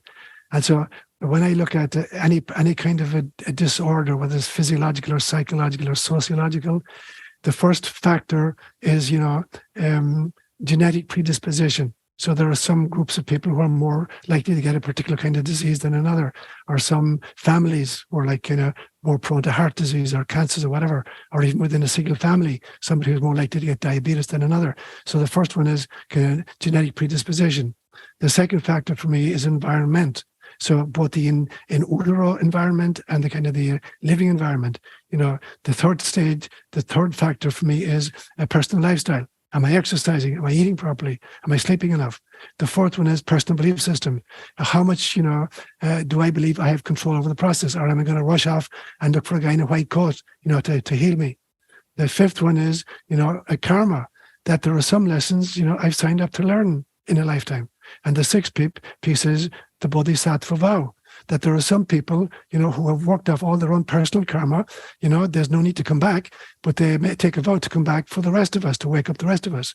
Now, I think every illness, has each of these components weighted differently. And so one of the things I ask people to do in my psychology practice, if they're dealing with any situation, is just estimate what you think, what percentage would you kind of apportion to each of these six. They have to add up to 100%. Is it, genetical? Is it environmental? Is it lifestyle? Is it belief system? Is it karma? Is it bodhisattva? Now, if it's kind of any of the first two, if it's, environment or genetics, kind of science can help us out there. If it's lifestyle or belief systems, you can do that on your own. Just change what you're doing. If it's the karma or the bodhisattva vow, that's your mission. You're not going to change it. And so the prayer for healing is about ascertaining what is the origin, but much more importantly, not just the etiology of the illness, but the purpose of the illness. Why is it in my life? Is it an opportunity for growing, or is it just an invitation to change my lifestyle? Or is it an invitation for science to figure out a better way of dealing with diabetes? So that's what I'd say. Interesting how clearly you've thought these things through, and you have all these 6 points and whatnot. That's pretty cool. Okay. So, a couple of questions here. So, we were talking earlier about reincarnation, and here's a question from Joan Wild in Fond du Lac, Wisconsin. Is there an end to our incarnations? Okay. I think there are two kinds of ends to it. The first end is when somebody has worked off all their own personal karma and they don't need to come back and they're not prepared to take a bodhisattva vow. So that could be the end of it. The final end is where God wraps up the game of Lila and says, okay, that was a great game. It lasted for 13.8 billion years in human time. Now I'm playing a different game at this stage. I've kind of, God, I've learned as much as I need to learn from playing that game. And I want to play a different game at this stage. So at that stage, there's no need for karma anymore. There's no need for reincarnation anymore. But God is going to dream up a different game. And I have no idea what it's going to look like. And there are going to be some kind of participants in that game. And presumably souls are going to want to be part of that. So it's like God is introducing us to this extraordinary game theme park. And Planet Earth is one of the toughest, scariest rides. You got to really have some courage to sign up for this particular ride. The problem is 99% of us volunteered for it and then forgot that we volunteered for it. And so I don't know what the other slides are going to look like, but there are other slides. So maybe the end of reincarnation is just to say, I've learned what I needed to learn from that particular slide. Take me to another slide in the theme park. Or maybe the theme parks is finished up and it's a totally different game as God is going to play. It's interesting, some traditions feel that, all right, the goal is to reach enlightenment and then you're like a drop in the ocean and you're gone and it's just the ocean, no more individuality anymore. And yet you hear stories of people encountering Jesus or Ramana Maharshi or these various, supposedly enlightened beings who apparently didn't opt for just merging into the ocean, unless the God is just projecting an image of somebody that we can relate to and that actual person doesn't exist anymore in any way, shape, or form. But I tend to think they do. I tend to think that they're, the idea of ascended masters or beings on higher levels still in the game. And the Hindus, by the way, hold that when the entire universe collapses after how many trillion years, a state they call pralaya, all the souls that exist in the universe don't cease to exist. They just go into kind of sleep mode. And then when the next universe comes out, they eventually incarnate when there are planets for them to incarnate on. Absolutely. Beautiful. I love it. I mean, when I think of the scientific notion of a black hole in space, where it kind of sucks all matter into itself. Yeah. And I wonder what happens, Where's it going? Where's it going? And I think there may be a white hole at the other side that's spitting it out. Now, the question is, does it spit out the same configuration or a completely different configuration of the existing elements? And that's why I love the work of Ilya Prigogine. This notion that, you can reconfigure the elements and get a totally different picture. You don't have to add anything or subtract anything, but you can get a totally different configuration. I remember as a kid watching somebody come into our house and it was lashing rain outside in Ireland, which it is most of the time, with an umbrella. And there's one of these umbrellas you could kind of collapse. And he's coming into the house and he collapses the umbrella and he shakes it and then brings it into the house. And then about an hour later, he wants to go back out. So he goes out and he reinflates the umbrella. So it's exactly the same configuration when he goes back out. So is that at the other side of the black hole, is it the same umbrella, the same configuration, or have the pieces been kind of reorganized so that there's a totally different kind of a phenomenon at the other side with the same elements? Yeah, interesting question. God does seem to enjoy variety, and maybe he or she would get bored doing a very similar universe over and over again. Who knows? Right. Okay, here's another question. This is from one of your buddies in Cork, Dara Crawl in East Cork, Ireland. My question is, can you speak to breaking free of narcissists, especially in family settings, being a child of a narcissist and all that goes with that, the smear campaigns and all the control and lack of boundaries? Thank you for the beautiful talk. Yeah, brilliant. A great question. And as I said earlier on, that all of us are born narcissists. We're born at the narcissistic end of the spectrum because we need that for very survival. We wouldn't survive a neonatal existence without that. The trick then becomes... And define narcissist, why don't you? Narcissist is somebody who's totally self-engrossed, and all of whose decisions are predicated on how can I benefit from this, whether it's a relationship or an opportunity. or it's money or resources, or, that it's all focused on making me feel good and making me feel powerful. And so everybody else in my life is simply a resource to be played in order for me to get what I want. And it's a very dangerous person to be around. Now, I think every one of us has chosen our birth circumstances. So there's some lesson here to be learned from the questioner here, that this has to be harvested. And sometimes harvesting means getting the hell out of there and breaking contact. It doesn't mean continue to suffer it. Now, to address this question more kind of psycho-spiritually, how do you actually do that? Obviously, it depends on the age of the person who came to the realization. If I'm a 4-year-old child who can realize that let's say my mother is a narcissist, I don't have that vocabulary, but it's obvious from her behavior that is all about her. At age 4, I don't have a lot of choices about how I can deal with that, unless I have a loving grandmother, or an elder sibling who's going to protect me for it. But if I'm a grown person at this stage, still in contact with a narcissistic parent, it may need, breaking sociological ties temporarily at least, or finding an outlet, finding somebody who loves me for who I am, who sees me for who I am, with whom I can be myself. I'm seeing their God self and they're seeing my God self, and that I need to kind of literally break connections temporarily or even, permanently. If the narcissist is proving to be really kind of causing me real serious damage financially or in my relationships or in a marriage or in my raising my children, whatever it is, that they're interfering constantly, then drastic situations call for drastic kind of solutions. It may mean a total excision of the existing relationship. Yeah. But in the meantime, no matter what you do, you have to harvest the reality for your own psycho-spiritual evolution. Great answer. Yeah, I mean, you're a cool guy. You have this whole religious background, but you're also a transpersonal psychologist, and what are you? Licensed clinical psychologist in private practice. So you have this nice blend of, modern psychology and ancient wisdom, and science also, and mathematics. I mean, you have that whole background. So you're kind of a well-rounded fellow. It's been an interesting incarnation so far, Rick. Yeah, playing it well. Yeah. All right, so we've hit upon a number of things, and you've obviously there's so many more things we could talk about. You've written a number of books, and is there anything important that you don't feel that we've gotten to that you want to be sure to discuss before we close it? Yeah, I had a really powerful vision years ago. I spent a lot of time trekking where I live. My nearest neighbor is a half a mile away, and then the next one is 2 miles further on again. So I spent a lot of time on my own. And when I had a dog, we would trek together a lot. And sitting on the banks of Pena Creek several years ago, having an encounter with an astral being of some kind. And we're sitting in our astral bodies on the creek.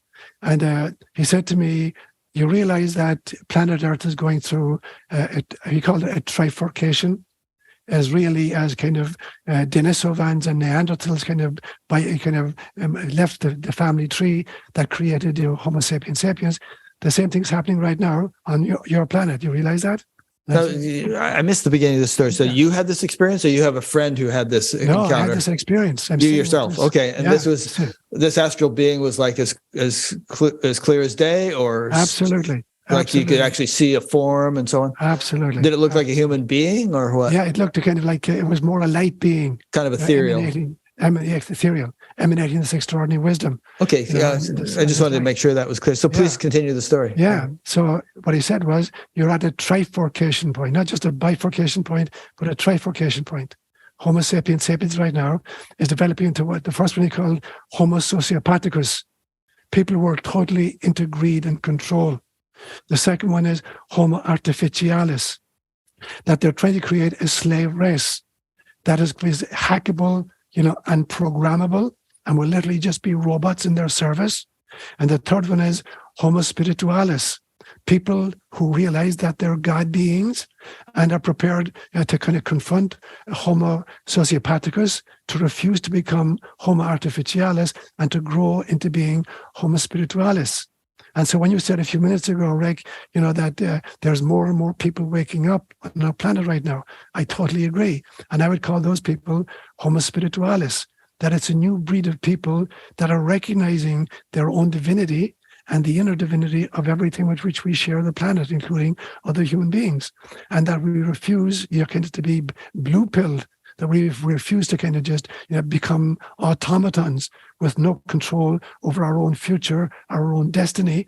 And that means sometimes confronting Homo sociopathicus and standing up and saying, no, I'm not going with this.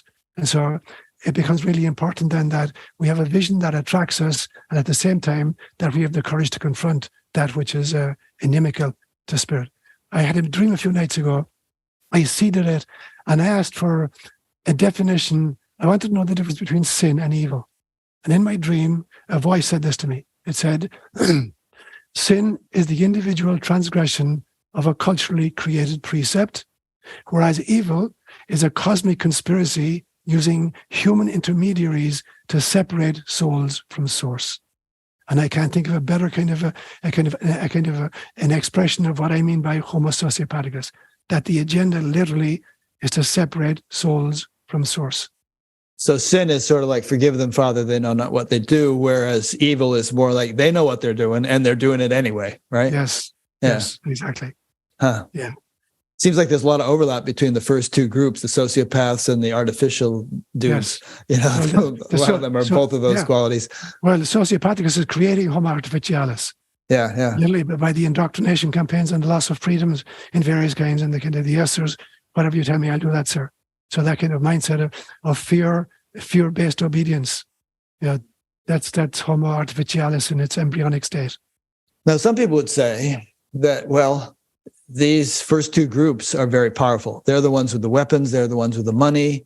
And spiritual types are, a lot of them just sort of flaky dudes who, don't really feel like working a full-time job and just want to meditate and go on spiritual retreats and live in the woods and all that stuff. And so, how can they possibly get the upper hand?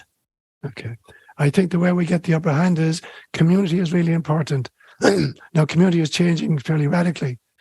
I see a very decentralized future for humanity, that there will be groups, who are doing finances in a different way, doing agriculture in a different way, doing healing in a different way, doing education in a different way, doing religion in a different way. But there'll always be need for some little core communities, a kind of a lattice of neurons on a cosmic brain. And that means that each smaller group's taking responsibility for their own little group of people. And a community should do two things for its participants. It should encourage us in our search for truth, and it should challenge us in our belief systems. And the individuals in the community should be doing the same for the community, that the community needs to be challenged and supported at the same time. Otherwise, it just becomes a cult. And so that there's always going to be need for community. So however we need to form community, whether it's Zoom communities or face-to-face communities or book clubs or whatever it is, that the decentralization of power completely disempowers Homo sociopathicus and Homo artificialis. But that means organization at a much smaller level. Yeah. Wedded to this change of consciousness that we need to go through as individuals. And I've seen examples of these communities that have formed around various teachers or teachings. And very often they have the attitude like, we're the chosen ones, we're the enlightened ones, we're the higher consciousness people, we're saving the world. And there's a lot of backpatting and self-congratulating and stuff going on. I don't know. How do you protect against that? How do you keep it humble? Interesting. So years and years ago, I did a family tree. I spent, finding how far back could I go in my history. And then I created the family tree. And I realized that there were four ways of interpreting the image I created for it, a kind of a pictorial image. One way is to look back. There's a very simple formula. If you want to know how many ancestors you had, is 2 to the power of n. If n is equal to 1, 2 to the power of 1 is 2. You had 2 parents. If n is 2, you had 4 grandparents. If n is 3, you had 8 great-parents. So you can go back very quickly and estimate how many ancestors you had just changing the n. So I go way back as far as I can, and I begin to think, one way of interpreting this is, look at all these people, these thousands of people who conspired to produce me. It all vectored in me. Wow, I'm a really special dude. It took all these people to create me. So that's one way of looking at the data. Another way was to look at me. Now, I don't have any children, but if I had children, if I was married, I had kids, and I had, let's say, 5 kids, and they had 5 kids each, and I looked down, and I'm a great grandfather, and I realized I have 35 great grandkids, and say, whoa, it all came from me. And so now it didn't all just come to me, it all came from me. Whoa, what a powerful character I am. That was the second way. The third way to look as if it were a kind of what do you call these, egg timers? Right. You know, so that it all came through me. Everything fed down to me, and everything subsequently came from me. So now I'm the key, I'm the central point of everything that exists. Now that's what happens in these cult systems. Now the fourth way of looking at this diagram is to realize this is a lattice. Everybody on that map can say the very same thing. It came to me, through me, and from me. And so now we make this lattice work and realize that everybody on the planet is related to everybody on the planet right now. And every little group on the planet is related to every other little group on the planet. So there's no specialness. There's uniqueness, but there's not specialness. And so any group that sets itself apart and believes that it and only it has the truth, or we're higher than another group, they've lost the kind of the idea already. Yeah, the world is my family. You know the idea of Indra's net? Yes. Yeah, that's cool. It's kind of like complementarity, where you know it's infinite correlation between every point in the universe and every other point in the universe, and it's not hierarchical. It's more like, you know, this complete interweaving of or intercorrelation of everything with everything else and everyone with everyone else. And you know, and when we get, as we were saying in the beginning of this conversation, when we get right down to it, we're all the same being. You know, and we're all the same. There's only one of us. Yeah. And so how can any of us be ultimately superior? Or I totally agree with you. So yeah. For instance, when you look at even the evolution of a human baby, it starts off as a zygote, or a single cell. You have the combination of a sperm and an egg. And then it breaks into 2, 4, 8, 16, 32, etc. And now in your body, you've got about somewhere between 70 trillion and 100 trillion cells in your body. But the truth is, you know, they've specialized. Some of them have decided to be eye cells. Some have specialized as liver cells. Some have specialized as heart cells. But if you took a stem cell, you could recreate, you know, the entire body from the stem cell, because it contains all the genetic information necessary to create Rick Archer. But some of them have specialized, you know, but you're the conglomerate, you are the organism composed of cells that created organs within you and specializes. I'm going to be a heart, I'm going to be a tear, I'm going to be a tongue, I'm going to be a kidney. And all of these organs got together and created the overall organism. Now, I think, to quote you right now, there's only one human being on the planet. And if you could take the essence of that human being, you could create the entire experiment. Only one being, period. I mean, because the mosquitoes are the same being. Exactly. Depends just how far back do you want to go. Yeah. And so the realization is that everything emerges from that initial, you know, single cell. But they've specialized. So we specialize as species. And within a species, we've specialized maybe male and female. Or we've specialized, you know, as Catholic or Hindu or whatever. But if you could take the spirit, the God self of at the core of it, you could recreate the entire cosmos, or all the cosmoses, from that single spark of the divine. And so to artificially divide ourselves up into these, you know, different species, or kind of different cultures, or different ethnic groups, or different spiritualities, you know, is, in a sense, it's meaningless. It's lovely because it creates variety, you know, and nature loves parsimony and elegance. Extravagance, parsimony, and extravagance. You know, it takes the most obvious route. A river going down a mountainside will find the optimal route to get to the ocean, but at the same time, it kind of expresses itself in a million different kinds of flowers. So it's this combination of parsimony, you know, kind of, and elegance, and that's what the journey is about. There is only God, but there's plethora of forms in which she expresses herself. Yeah.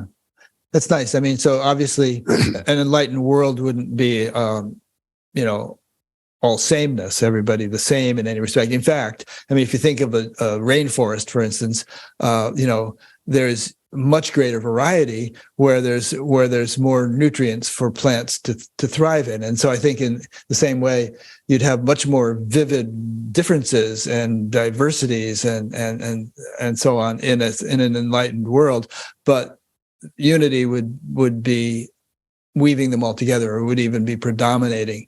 So the more unity you have, the more diversity you can have without confrontation or fracturing.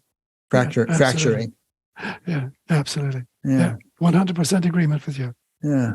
Yeah. All right. Well, why don't you have the last word? Because I just spoke, and I'd like you to make some kind of concluding remark, and then we'll wrap it up. Yeah. So there's this notion in psychology called pareidolia. And pareidolia is, they believe, is the kind of the illusion that we can kind of infer meaningful patterns from random data. So you look at a cloud and you say, oh, that's an elephant. You see the elephant in the cloud. So that's what they mean by pareidolia, inferring meaningful patterns from what's absolutely random data. Now, I don't agree with that at all. I believe that everything is contained in everything. And so, for instance, if I took a blackboard and I put 100 rows of 100 dots on the blackboard, so now I got 10,000 dots on the blackboard, and I give you a piece of green chalk, and I say to you, Rick, can you unleash the elephant in that picture? You say, what? And I said, there's an elephant hidden in that picture. Can you find him? And there is. It only depends on which dots are you going to join to which dots. And suddenly the elephant emerges from the background into the foreground. Now I give you a piece of red chalk and I say, Rick, can you identify the kind of the Taj Mahal, in that background? You take the red chalk, and by just joining different pieces, you bring the Taj Mahal into the foreground. So everything was potentially present. It's all there anyway. It's only a question of what do we bring into the foreground and what do we bring into the background. So that's how I see God, that every possibility is resident right now. The question is, what level of consciousness am I bringing to the equation? Now, when you look at your computer screen, that's exactly what's happening. You've got tens of thousands of pixels, and they're in one of two conditions. They're using Boolean algebra, zeros or ones. They're either on or they're off. And the combination of ons and offs create all of the colors, all of the images, all of the sounds. So if we were to change the pixels that are on, and change to different pixels, put them on and off, we get a totally different readout here.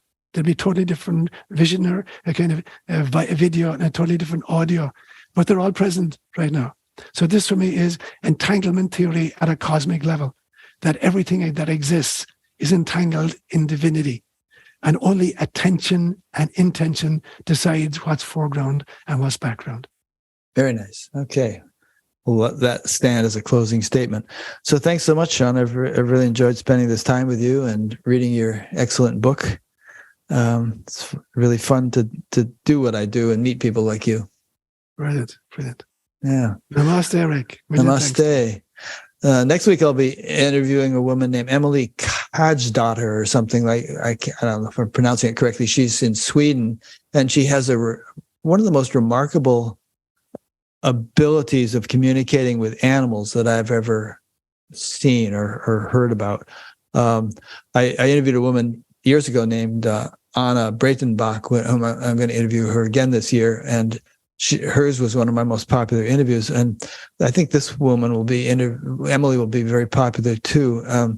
She attributes a level of intelligence and sophistication of understanding to animals that I must admit I'm a little bit skeptical about, and I want to question her about it. I mean, even chickens and things, they carry on this sort of dialogue with her that I wonder if it's a projection of her own wisdom, or if the chickens are really able to meet her on such a level of insight. We'll see. But mostly it's horses that she communicates with, and dogs. And she brings out some really fascinating psychological insights about the way a herd of horses operates. And the whole thing has all kinds of spiritual implications, which makes it relevant to this show. Anyway, that's what we're going to do next week. And if we have an upcoming interviews page on batgap.com, which you can check to see what else we've got coming. So stay tuned. And while you're there, if you go to the website, you could subscribe to the email list or explore some of the other things that you'll find if you check out the different menus. All right. So thanks for listening or watching. Thanks again, Sean. Thanks, Rick. And I really enjoyed spending this time with you.